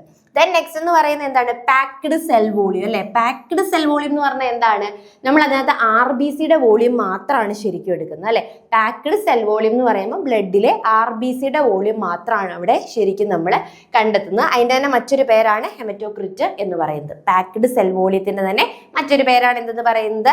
ഹെമറ്റോക്രിറ്റ് എന്ന് പറയുന്നത്. അപ്പൊ പാക്ഡ് സെൽ വോളിയത്തിൽ നമ്മൾ എന്താ ചെയ്യുന്നത്? നമ്മൾ കുറച്ച് ഒരു ടെസ്റ്റ് ട്യൂബ് എടുക്കുന്നു. ആ ടെസ്റ്റ് ട്യൂബിലേക്ക് എന്ത് ചെയ്യുന്നു? ആന്റികൊയാഗുലന്റ് ആഡ് ചെയ്ത് ആ ടെസ്റ്റ് ട്യൂബിലേക്ക് നമ്മൾ ബ്ലഡ് ആഡ് ചെയ്ത് കൊടുക്കുന്നു. എന്നിട്ട് എന്ത് ചെയ്യുന്നു? കുറച്ച് കഴിഞ്ഞ ശേഷം ബ്ലഡ് എന്ത് ചെയ്യും? നമ്മൾ സെൻട്രിഫ്യൂജ് ഒക്കെ ചെയ്ത് നോക്കുന്ന സമയത്ത് ഏറ്റവും താഴത്തെ ലെയറിലായിരിക്കും ആര് വരുന്നത്? RBC സസ്പെൻഡ് ചെയ്ത് കിടക്കുന്നത്. അതിന്റെ തൊട്ട് മുകളിലായിട്ട് ഒരു ബഫി കൂട്ട് കാണും. അവിടെയാണ് നമ്മുടെ WBCയും പ്ലേറ്റ്ലെറ്റ്സുകളും കാണുന്നത്. ദെൻ ഏറ്റവും ടോപ്പിലായിരിക്കും ആര് കാണുന്നത്? പ്ലാസ്മ കാണുന്നത്. ഈ ഓർഡർ ഒന്ന് ഓർത്തിരിക്കുക. ഈ ഓർഡർ കഴിഞ്ഞ എക്സാമിന് ചോദിച്ചാണ്. WBC എവിടെയായിട്ടാണ് കാണുന്നത്? ബഫി കോട്ടിലാണ് WBCനെ നമുക്ക് കാണാനായിട്ട് സാധിക്കുന്നത്. ദെൻ കൊയാഗുലേഷൻ ഉണ്ടല്ലേ. കൊയാഗുലേഷൻ എന്ന് പറഞ്ഞു കഴിഞ്ഞാൽ എന്താണ്? ബ്ലഡ് കൊയാഗുലേറ്റ് ആവും. അപ്പം നമുക്കൊരു വൂണ്ട് ഉണ്ടായി കഴിഞ്ഞാൽ എന്ത് പറ്റും? അതിൽ നിന്ന് ബ്ലഡ് വരും. അപ്പോൾ ആ ബ്ലഡ് എത്ര ടൈം കൊണ്ടാണ് ആ ബ്ലീഡിങ് സ്റ്റോപ്പ് ആവുന്നത്, അല്ലെങ്കിൽ എത്ര വേഗത്തിലാണ് എന്ത് നടക്കുന്നത്? അതിൽ ക്ലോട്ട് ഫോം ചെയ്യുന്നത്. അത് മനസ്സിലാക്കാനുള്ള ടെസ്റ്റാണ് കൊയാഗുലേഷൻ ടെസ്റ്റ് എന്ന് പറയുന്നത്. അതിൽ 2 രീതിയിലാണ് നമ്മൾ കൊയാഗുലേഷൻ അനലൈസ് ചെയ്യുന്നത്. ഈ പറഞ്ഞ പോലെ തന്നെ ഒന്ന് ബ്ലീഡിങ് ടൈം, അതായത് ഒരു വൂണ്ട് ഉണ്ടായി ആ വൂണ്ടിൽ നിന്നും ബ്ലീഡിങ് എത്ര ടൈം കൊണ്ട് സ്റ്റോപ്പ് ചെയ്യും എന്നുള്ളതാണ് ഏത്? ബ്ലീഡിങ് ടൈം എന്ന് പറയുന്നത്. ബ്ലീഡിംഗ് ടൈം ജനറലി നമ്മൾ യൂസ് ചെയ്യുന്നതാണ് ഡ്യൂക്ക് മെത്തേഡ് ആണ് ബ്ലീഡിംഗ് ടൈം കണ്ടെത്താനായിട്ട് നമ്മൾ യൂസ് ചെയ്യുന്നത്. അപ്പോൾ ഒരു 2 മുതൽ 5 മിനിറ്റ് വരെയാണ് എന്തെന്ന് പറയുന്നത്? നോർമൽ എന്ന് പറയുന്നത്. 2 മുതൽ 5 മിനിറ്റ് കൊണ്ട് എന്ത് ചെയ്യണം? ബ്ലീഡിങ് സ്റ്റോപ്പ് ആവണം. അതാണ് ഡ്യൂക്ക്. 5-ൽ കൂടുതൽ അല്ലെങ്കിൽ 6-ൽ കൂടുതലാണെങ്കിൽ എന്താണ്, നോർമൽ അല്ല എന്നാണ് അർത്ഥം. ദെൻ ക്ലോട്ടിംഗ് ടൈം ഉണ്ടല്ലേ, ഒരു വൂണ്ട് ഉണ്ടായി എത്ര ടൈം കൊണ്ടാണ് ക്ലോട്ട് ഫോം ചെയ്യുന്നത്, അത് നമ്മൾ മനസ്സിലാക്കുന്നത് കാപ്പിലറി മെത്തേഡ് കൊണ്ടാണ്. അപ്പൊ ഇതൊക്കെ ഒന്ന് ഇമ്പോർട്ടന്റ് ആണ്. ഈ മെത്തേഡുകളൊക്കെ ഒന്ന് ഡീപ്പായിട്ട് നോക്കണം. നമ്മളിപ്പോൾ ഓവർവ്യൂ പറയുന്നത് കൊണ്ടാണ് ഇങ്ങനെ പറഞ്ഞു പോകുന്നത്. നമ്മുടെ ക്ലാസ്സുകളിൽ ഡീപ്പായിട്ട് നമ്മൾ പറഞ്ഞിട്ടുണ്ട്. അതേപോലെ തന്നെ ഇതിനകത്ത് നെക്സ്റ്റ് എന്ന് പറയുന്നത് എന്താണ്, ബ്ലഡ് ബാങ്കിങ് ആണ് അടുത്തത് എന്ന് പറയുന്നത്. സോ ബ്ലഡ് ബാങ്കിങ്ങിൽ നമുക്കറിയാം അല്ലേ, ബ്ലഡ് ഗ്രൂപ്പിംഗ് സിസ്റ്റം ഉണ്ട്, ABO സിസ്റ്റം. അതായത് നമുക്ക് AB ആൻഡ് OAB ഇങ്ങനെ 4 ബ്ലഡ് ഗ്രൂപ്പുകളാണുള്ളത്. അപ്പൊ അതിൽ നമുക്ക് അറിയാലേ നമ്മൾ എങ്ങനെയാണ് ബ്ലഡ് ഗ്രൂപ്പ് അറിയുന്നത് അല്ലെങ്കിൽ അനലൈസ് ചെയ്യുന്നത്, ആന്റിജൻസിനെ നോക്കിയിട്ടാണ് അല്ലെ. ആന്റിജൻസ് യൂഷ്വലി എവിടെയാണ് കാണുന്നത്, RBCയുടെ സർഫസിലാണ് ആരെ കാണാൻ പറ്റുന്നത്, ആന്റിജൻസിനെ കാണുന്നത്. അപ്പം ആന്റിജൻസ് എന്ന് പറയുന്നത് ബ്ലഡ് ഗ്രൂപ്പിന്റെ അത് തന്നെ ആയിരിക്കും. A ബ്ലഡ് ഗ്രൂപ്പ് ആണെങ്കിൽ ആന്റിജൻ എന്തായിരിക്കും, A തന്നെയായിരിക്കും. ഈ ആന്റിജൻ യൂഷ്വലി കാണുന്നത് RBCയിലും ആന്റിബോഡി കാണുന്നത് എവിടെയായിരിക്കും, പ്ലാസ്മയിലെ ആയിരിക്കും. എയിലെ ആന്റിബോഡി എന്ന് പറയുന്നത് B ആയിരിക്കും. അതേപോലെ B ആണെങ്കിൽ ബിയിലെ ആന്റിജൻ എന്ന് പറയുന്നത് B ആയിരിക്കും. ബിയിലെ ആന്റിജൻ എന്ന് പറയുന്നത് B ആയിരിക്കും, ആന്റിബോഡി A ആയിരിക്കും. ദെൻ AB ആണ് എങ്കിലോ, AB ആണെങ്കിൽ ആന്റിജൻ Aയും കാണും Bയും കാണും, ആന്റിബോഡി ആബ്സെന്റ് ആയിരിക്കും. O ആണെങ്കിലോ, Oയിൽ ആന്റിജൻ ഇല്ല, ആന്റിബോഡി എന്താണ്, AB ആയിരിക്കും കാണപ്പെടുന്നത്. അപ്പൊ ഇങ്ങനെയാണ് നമ്മുടെ ബ്ലഡ് ഗ്രൂപ്പിംഗ് സിസ്റ്റം. ഇതൊന്ന് നോക്കിക്കോളാം, ഇത് ചോദിക്കാൻ സാധ്യതയുണ്ട്. അപ്പൊ ഇതിൽ തന്നെ Oയെ നമ്മൾ യൂണിവേഴ്സൽ ഡോണർ എന്നാണ് വിളിക്കുന്നത്, AB ആണ് യൂണിവേഴ്സൽ അക്സെപ്റ്റർ അല്ലെ. O ആർക്ക് വേണമെങ്കിലും കൊടുക്കാം, ABക്ക് ആരിൽ നിന്ന് വേണമെങ്കിലും സ്വീകരിക്കാം. പിന്നെ അതിനകത്ത് എന്തുണ്ട്, RH ഫാക്ടർ ഉണ്ട് അല്ലെ. RH ഫാക്ടർ ആണ് ബ്ലഡ് ഗ്രൂപ്പിനെ എന്താക്കുന്നത്, പോസിറ്റീവും നെഗറ്റീവും ഒക്കെ ആക്കി നിർത്തുന്നത് ഈ ഒരു RH ഫാക്ടർ ആണ്. പിന്നെ ക്രോസ് മാച്ചിങ് ഉണ്ട്. നമ്മൾ പലപ്പോഴും എന്ത് ചെയ്യാറുണ്ട്, ബ്ലഡ് ഡൊണേറ്റ് ചെയ്യാറുണ്ട് അല്ലെ. ഡൊണേറ്റ് ചെയ്യുമ്പോൾ ചുമ്മാ പോയി ഡൊണേറ്റ് ചെയ്യാൻ പറ്റില്ല, നമ്മൾ എന്ത് ചെയ്യും, മാച്ചിങ് നോക്കും. അതായത് A ബ്ലഡ് ഗ്രൂപ്പ് ആണ് എങ്കിൽ A അല്ലെങ്കിൽ O, അത് മാച്ചിങ് നോക്കുന്ന സമയത്ത് എങ്ങനെയാണ് നമ്മൾ നോക്കുന്നത്, അതായത് നമ്മൾ 2 രീതി നോക്കാം, മേജറും മൈനറും ഉണ്ട്. മേജറിൽ നമ്മൾ നോക്കുന്നത് ഡോണറിന്റെ RBCയിൽ ആരിപ്പുണ്ട്, നമ്മുടെ ആന്റിജൻ ഇരിപ്പുണ്ട്. ദെൻ റെസിപ്പിയന്റെ സെറത്തിലും അല്ലെ, ഇവിടെ ആന്റിബോഡീസ് കാണും. ഈ ആന്റിജൻ ആന്റിബോഡി ഇന്ററാക്ഷൻ നോക്കും അല്ലെ. സെയിം ആയിട്ട് വരുവാണെങ്കിൽ അവിടെ എന്ത് ഫോം ചെയ്യും, ക്ലോട്ട് ഫോം ചെയ്യും. അപ്പൊ ക്ലോട്ട് ഫോം ചെയ്ത് കഴിഞ്ഞാൽ പിന്നെ നമുക്ക് എന്ത് ചെയ്യാൻ പറ്റില്ല, ആ ബ്ലഡുകൾ നമുക്ക് ട്രാൻസ്ഫർ ചെയ്യാൻ പറ്റില്ല. സോ അങ്ങനെ ക്ലോട്ട് ഫോം ചെയ്യുമോ ഇല്ലയോ എന്ന് നോക്കിയിട്ടാണ് നമ്മൾ എന്ത് ഡിസൈഡ് ചെയ്യുന്നത്, കറക്റ്റ് ആയിട്ട് മാച്ചിങ് ആയിട്ടുള്ള ഡോണറെ ആണോ കിട്ടിയിരിക്കുന്നത് എന്ന് നോക്കുന്നത്. അപ്പൊ അത് നോക്കുക. ഇത് ശരിക്കും ഈ ഒരു സെക്കൻഡ് മൊഡ്യൂളിൽ മൊത്തത്തിൽ നമ്മൾ ബ്ലഡിനെ കുറിച്ചാണ് പഠിക്കുന്നത് അല്ലെ. ബ്ലഡിന്റെ എല്ലാം ഏതൊക്കെ രീതിയിൽ ബ്ലഡ് എടുക്കാം, ബ്ലഡ് എടുക്കുന്ന 3 രീതികൾ, എന്നിട്ട് ആ ബ്ലഡ് സൂക്ഷിക്കുന്ന അല്ലെ അതിന്റെ കളേഴ്സ് ഏതൊക്കെയാണ് എന്ന് നോക്കും. ദെൻ ബ്ലഡ് ഗ്രൂപ്പിംഗ് സിസ്റ്റംസ് നമ്മൾ ചെക്ക് ചെയ്തു അല്ലെ, ബ്ലഡ് ഗ്രൂപ്പിംഗ് സിസ്റ്റംസ് നോക്കി. പിന്നെ ബ്ലഡിന്റെ നമ്മൾ പറഞ്ഞ ബ്ലഡിലെ സെൽസുകൾ, ഏതൊക്കെ ടൈപ്പ് സെൽസുകളാണ് നമ്മൾ യൂഷ്വലി ബ്ലഡിൽ കാണപ്പെടുന്നത്, അവയുടെയൊക്കെ കൗണ്ട് ചെയ്യാനായിട്ട് യൂസ് ചെയ്യുന്ന ഫ്ലൂയിഡുകൾ ഏതൊക്കെയാണ്, ഏതൊക്കെ ഫ്ലൂയിഡ് യൂസ് ചെയ്തുകൊണ്ടാണ് നമ്മൾ അവയെ ഡൈല്യൂട്ട് ചെയ്യുന്നത് എന്നുള്ള കാര്യങ്ങളും ഒക്കെ നമ്മൾ നോക്കി. അത് വളരെ ഇമ്പോർട്ടൻ്റ് ആണ്. ഈ സെക്കൻഡ് മൊഡ്യൂൾ നല്ല ഇമ്പോർട്ടൻ്റ് ആയിട്ടുള്ളൊരു മൊഡ്യൂളാണ്. കാരണം കുറച്ച് കാര്യങ്ങളൊക്കെ അങ്ങോട്ടും ഇങ്ങോട്ടും ഒക്കെ തിരിഞ്ഞു പോകാൻ സാധ്യതയുള്ളൊരു മൊഡ്യൂളാണ്. കുറേ മെത്തേഡുകൾ നമ്മൾ പഠിക്കുന്നുണ്ട്. അപ്പം അതുകൊണ്ട് ഫസ്റ്റ് മൊഡ്യൂൾ എന്ന് പറഞ്ഞാൽ കമ്പാരിറ്റീവ്ലി വെരി സിമ്പിൾ ആണ്. അതിൽ കുറച്ചും കൂടി കാര്യങ്ങൾ പഠിക്കാനുള്ളതാണ് സെക്കൻഡ് മൊഡ്യൂൾ എന്ന് പറയുന്നത്. ഇനി നമുക്ക് തേർഡ് മൊഡ്യൂളിലേക്ക് പോകാം. ക്ലിനിക്കൽ പത്തോളജി ആണ് അല്ലേ തേർഡ് മൊഡ്യൂൾ എന്ന് പറയുന്നത്. ക്ലിനിക്കൽ പത്തോളജി ആണ്. നമ്മുടെ പ്യുവർ MLT-യിലേക്ക് നമ്മൾ കുറച്ചുകൂടി ലാൻഡ് ചെയ്തു. ബ്ലഡ് മാത്രമല്ല നമ്മുടെ ഫ്ലൂയിഡ്സ് എന്ന് പറയുന്നത്, ബാക്കിയുള്ള കുറേ കാര്യങ്ങളുണ്ട് അല്ലെ. യൂറിൻ ഉണ്ട്, ഗ്ലൂക്കോസ് ടെസ്റ്റുകളുണ്ട്, അങ്ങനെ കുറച്ചും കൂടി ഇൻഡെപ്തിലേക്ക് പോകുന്ന ഒരു മൊഡ്യൂളാണ് മൊഡ്യൂൾ 3 എന്ന് പറയുന്നത്. സോ നോക്കാം. ഫസ്റ്റ് തന്നെ നമ്മൾ യൂറിൻ ടെസ്റ്റ് ചെയ്യാറുണ്ട് അല്ലേ. ജനറലി നമ്മൾ എല്ലാവരും എന്ത് ചെയ്യാറുണ്ട്, യൂറിൻസ് വൺസ് ഇൻ ലൈഫ് നമ്മൾ എല്ലാവരും എന്ത് ചെയ്തിട്ടുണ്ടായിരിക്കും, യൂറിൻ എന്തായാലും ടെസ്റ്റ് ചെയ്തിട്ടുണ്ടായിരിക്കും. അപ്പം യൂറിൻ നമ്മൾ മെയിനായിട്ട് ഫസ്റ്റ് യൂറിൻ മോർണിംഗ് സാമ്പിൾ ആണ് യൂസ് ചെയ്യുന്നത്. ദെൻ യൂറിനിൽ പ്രോട്ടീൻ അല്ലേ, യൂറിനിൽ യൂഷ്വലി എന്ത് കാണാറില്ല, പ്രോട്ടീൻ്റെ അളവ് കാണാറില്ല. വളരെ 100 mg താഴെ മാത്രമേ ചിലപ്പോൾ എന്ത് ചെയ്യാറുള്ളൂ, പ്രോട്ടീനെ കാണാറുള്ളൂ. അങ്ങനെ യൂറിനിൽ പ്രോട്ടീൻ ഉണ്ട് എങ്കിൽ അത് ആ ഒരു അവസ്ഥേനെയാണ് നമ്മൾ പ്രോട്ടീനൂറിയ എന്ന് പറയുന്നത്. This is very important. ഇങ്ങനെയുള്ള സിറ്റുവേഷൻസ് ബ്ലഡിൽ അത് കാണുന്നു, അല്ലെങ്കിൽ യൂറിനിൽ പ്രോട്ടീൻ കാണുന്നു, യൂറിനിൽ ഷുഗർ കാണുന്നു, ബ്ലഡ് കാണുന്നു, ഇതൊക്കെ അൺയൂഷ്വൽ ആയിട്ടുള്ള കാര്യങ്ങളാണ്. അപ്പം ഇതിൻ്റെ ആ ഒരു ഇത് പഠിച്ചു വെച്ചോളൂ. ഇനി ഷുഗർ ആണെങ്കിൽ എന്താണ്, ഗ്ലൈക്കോസ്യൂറിയ എന്ന് പറയുന്നു. നെക്സ്റ്റ് ബ്ലഡ് ആണെങ്കിൽ ഹെമറ്റൂറിയ. യൂറിനിൽ കാണുന്ന ഈ ഒരു ഡിസീസുകൾ ഒന്ന് നോക്കിക്കോളുക.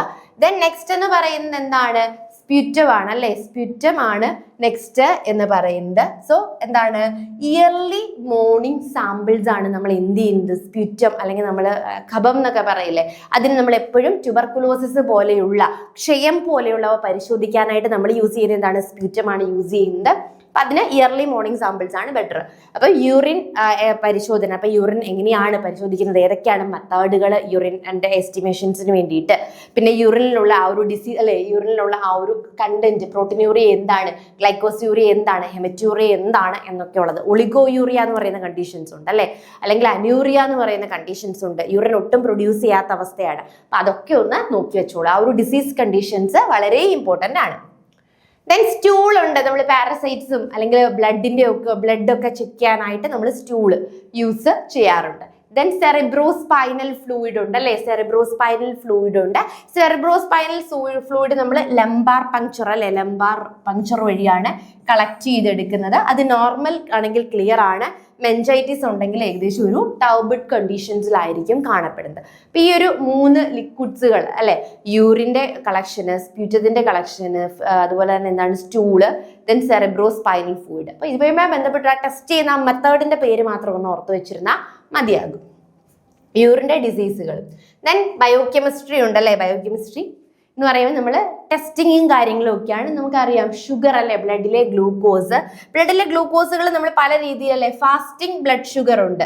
ഫാസ്റ്റിംഗ് ബ്ലഡ് ഷുഗർ എന്ന് പറയുമ്പോൾ എന്താണ്, ഒരു 12 അവേഴ്സോളം നമ്മൾ ഫുഡൊന്നും കഴിക്കാതെ ഇരുന്ന് നമ്മൾ എന്ത് ചെയ്യുന്നു, വെള്ളം കുഴപ്പമില്ല, ഫുഡൊന്നും കഴിക്കാതെ പോയിട്ട് ബ്ലഡ് സാമ്പിൾ കൊടുത്ത് ചെക്ക് ചെയ്യുന്നതാണ് ഫാസ്റ്റിംഗ് ബ്ലഡ് ഷുഗർ. അപ്പൊ ഈ ഗ്ലൂക്കോസിന്റെ ഒക്കെ ലെവലുകൾ ഇതിനകത്ത് എല്ലാം നിങ്ങളൊരു സെപ്പറേറ്റ് ബുക്ക് എടുത്തിട്ട് ഓരോന്നിന്റെ ലെവലുകൾ, നമ്മൾ പലതിന്റെ ലെവലുകൾ പഠിക്കുന്നുണ്ട്. ഇപ്പൊ തന്നെ യൂറിന്റെ കറക്റ്റ് എമൗണ്ട് പഠിക്കുന്നുണ്ട്, സ്പേമിന്റെ കൗണ്ട് പഠിക്കുന്നുണ്ട്, ബ്ലഡ് സെൽസുകളുടെ കൗണ്ട് പഠിക്കുന്നുണ്ട്. ഇപ്പൊ ഗ്ലൂക്കോസ്, ക്രിയാറ്റിന്, ഇതുപോലെയൊക്കെയുള്ള എല്ലാത്തിന്റെയും എമൗണ്ടുകൾ നമ്മൾ നോക്കുന്നുണ്ട്. അപ്പൊ അതൊക്കെ പഠിക്കാനായിട്ട് ശ്രമിക്കുക.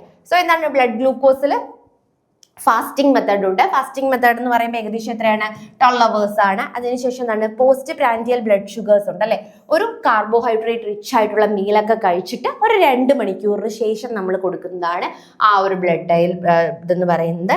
ദെൻ എന്താണ്, റെഗുലർ ആയിട്ടുള്ള എനി ടൈം നമ്മൾ കൊടുക്കുന്ന റാൻഡം ബ്ലഡ് ഷുഗർ ഉണ്ട് അല്ലെ, എനി ടൈം നമ്മൾ എപ്പോഴും കാഷ്വലി പോയി കൊടുക്കുന്നതാണ് റാൻഡം ബ്ലഡ് ഷുഗർ. അപ്പൊ ഇങ്ങനെ നമുക്ക് നോക്കാനായിട്ട് പറ്റും. അതിൽ നോർമൽ ഫാസ്റ്റിംഗ് ബ്ലഡ് ഷുഗർ ആണ് 70 മുതൽ 110 വരെ. ഇതിനകത്ത് നമ്മൾ കുറേ നമ്മുടെ ക്ലാസ്സുകൾ ചെക്ക് ചെയ്യുമ്പോൾ നിങ്ങൾക്ക് അറിയാം, ഇതിൽ കുറേ നമ്മൾ എന്ത് ചെയ്യുന്നുണ്ട്, ഇങ്ങനെ എമൗണ്ടുകൾ പറയുന്നുണ്ട്, ഓരോന്നിന്റെ നോർമൽ വാല്യൂസ് പറയുന്നുണ്ട്. അപ്പൊ ആ വാല്യൂസ് കൃത്യമായിട്ട് നോക്കിക്കൊള്ളുക.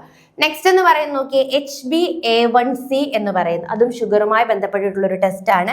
നമ്മുടെ പാസ്റ്റ് 3 മാസം അല്ലെ, 2 to 3 മന്തിലെ glucose level usually diabetes monitor ചെയ്യാൻ അല്ലെ, ഡയബറ്റിക് പേഷ്യൻസിലൊക്കെ ഡയബറ്റിസ് മോണിറ്റർ ചെയ്യാൻ വേണ്ടിയിട്ടാണ്. അപ്പൊ ഇതെന്ന് പറയുന്നത് ആ ഒരു ഡേ അല്ലെങ്കിൽ ആ ഒരു കുറച്ച് സമയത്തെയാണ് നമുക്ക് കിട്ടുന്നത്. ഇതിലൊരു 3 മന്തുകളായിട്ടുള്ള ഒരു ഗ്രാഫ് പോലെ നമുക്ക് എന്ത് കിട്ടും, ആ ഒരു ഷുഗർ ലെവല് നമുക്ക് കിട്ടും. അപ്പൊ അതാണ് എന്തെന്ന് പറയുന്നത്, HbA1c എന്ന് പറയുന്ന. ഇതിന്റെ മെത്തേഡും കാര്യങ്ങളും നോക്കി വെച്ചോളുക. ദെൻ റീനൽ ഫംഗ്ഷൻ ഉണ്ടല്ലേ, നമ്മുടെ റീനൽ കിഡ്നിയുമായി ബന്ധപ്പെട്ടിട്ട്. അപ്പം നമ്മുടെ ബ്ലഡിലെ ഗ്ലൂക്കോസിന്റെ കണ്ടന്റ്, അതിന്റെ നോർമൽ അളവ് എത്രയാണ്, അതിന്റെ ടെസ്റ്റുകൾ. ദെൻ റീനൽ ഫംഗ്ഷൻ ഉണ്ട്. റീനൽ ഫംഗ്ഷൻ എന്ന് പറഞ്ഞു കഴിഞ്ഞാൽ എന്താണ്, യൂറിയ ആൻഡ് ക്രിയാറ്റിൻ അല്ലെ, ഇത് രണ്ടും എന്താണ്, കൂടുകയാണ്. സാധാരണ ബ്ലഡിൽ എന്ത് കാണാൻ പാടില്ല, യൂറിയയും ക്രിയാറ്റിനും എന്ത് ചെയ്യാൻ പാടില്ല, ഒരു പരിധിയിൽ കൂടുതലായിട്ട് കാണാൻ പാടില്ല. രണ്ടും എന്താണ്, വേസ്റ്റ് പ്രൊഡക്റ്റുകളാണ്. സോ വേസ്റ്റ് പ്രൊഡക്റ്റ് മസ്റ്റ് ആയിട്ട് എന്ത് ചെയ്യണം, കിഡ്നി എലിമിനേറ്റ് ചെയ്ത് കളയേണ്ടതാണ്. പക്ഷെ അത് കിഡ്നി എലിമിനേറ്റ് ചെയ്ത് കളയുന്നില്ല എങ്കിലാണ് എന്ത് വരുന്നത്, ബ്ലഡിൽ അതിന്റെ അളവ് കൂടുന്നത്. അപ്പൊ കിഡ്നിക്ക് എലിമിനേറ്റ് ചെയ്യാൻ പറ്റുന്നില്ല. സോ കിഡ്നിക്ക് എന്താണ്, ട്രബിളിലാണ്. സോ കിഡ്നി ഡിസീസ് ഉള്ളവരിൽ എന്താണ്, യൂറിയയും ക്രിയാറ്റിനും എന്തായിരിക്കും, ഹൈ ലെവൽ ആയിരിക്കും ബ്ലഡിൽ. അതുപോലെ തന്നെ ക്രിയാറ്റിൻ നോർമൽ ലെവൽ എന്ന് പറയുന്നത് 0.5 to 1.5 ആ ഒരു റേഞ്ചിൽ മില്ലിഗ്രാം പെർ ഡൈല്യൂഷൻ ആണ് കേട്ടോ. സോ 0.5 to 1.5 മാത്രമേ ഉള്ളൂ. അതിൽ കൂടുകയാണ് എങ്കിൽ മസിൽസിന്റെ ഒക്കെ ആക്ടിവിറ്റി കാരണം പ്രൊഡ്യൂസ് ചെയ്യപ്പെടുന്ന വേസ്റ്റ് മെറ്റീരിയൽ ആണ് ഈ ക്രിയാറ്റിൻ എന്ന് പറയുന്നത്. അപ്പൊ അതെന്ത് ചെയ്യണം, കിഡ്നി ഫിൽട്ടർ ചെയ്ത് കളയേണ്ട സംഭവം. അപ്പൊ അത് ബ്ലഡിൽ നിലനിൽക്കുകയാണ് എങ്കിൽ കിഡ്നി പ്രോപ്പറായിട്ട് വർക്ക് ചെയ്യുന്നില്ല എന്നാണ് അർത്ഥം. അപ്പൊ നമ്മുടെ കിഡ്നിയുമായി റിലേറ്റ് ചെയ്തിട്ടുള്ള എന്തൊരു കാര്യത്തിലും നമ്മൾ ആദ്യം ടെസ്റ്റ് ചെയ്യുന്നത് എന്താണ്? ക്രിയാറ്റിനും യൂറിയയും ആയിരിക്കും ടെസ്റ്റ് ചെയ്യുന്നത്. പിന്നെ ലിവർ ഉണ്ട് അല്ലെ, ലിവറിന്റെ ഫംഗ്ഷൻസ് ആണെങ്കിൽ നമ്മൾ ബിലിറൂബിൻ ആണ് ടെസ്റ്റ് ചെയ്യുന്നത്. ബിലിറൂബിന്റെ എമൗണ്ട് കൂടുതലാണെങ്കിൽ ജോണ്ടിസ് മഞ്ഞപ്പിത്തത്തിലേക്കാണ് ഇത് പോകുന്നത്. അത് അളക്കാനുള്ള മെത്തേഡ് ആണ്, ഇമ്പോർട്ടന്റ് ആണ്. പ്രീവിയസ് ധാരാളം ക്വസ്റ്റ്യൻസ് ഈ ഒരു മെത്തേഡുമായി ബന്ധപ്പെട്ടിട്ടുണ്ട് അല്ലെ, മെലോയി എവെലിൻ മെത്തേഡ്. ഇതിൽ യൂസ് ചെയ്യുന്ന ഫ്ലൂയിഡ് ഏതാണെന്നൊക്കെ കുറേ ചോദിച്ചിട്ടുണ്ട് കേട്ടോ. അപ്പൊ ഇതൊന്ന് നോക്കി വെച്ചോളാം. ദെൻ ലിപ്പിഡ് ഉണ്ട് അല്ലേ, ടോട്ടൽ കൊളസ്ട്രോൾ എന്ന് പറയുന്നത് 200 ലെസ് ആയിരിക്കണം. അതുപോലെ തന്നെ ഗുഡ് കൊളസ്ട്രോളും ഉണ്ട്, ബാഡ് കൊളസ്ട്രോളും ഉണ്ട് അല്ലേ. നമുക്ക് ഹൈ ഡെൻസിറ്റി ലിപ്പോപ്രോട്ടീൻ, അതിനെയാണ് നമ്മൾ ഗുഡ് കൊളസ്ട്രോൾ എന്ന് വിളിക്കുന്നത്. ലോ ഡെൻസിറ്റി ലിപ്പോപ്രോട്ടീൻ നമ്മുടെ ബോഡിക്ക് ബാഡ് കൊളസ്ട്രോൾ എന്ന് വിളിക്കുന്നത്.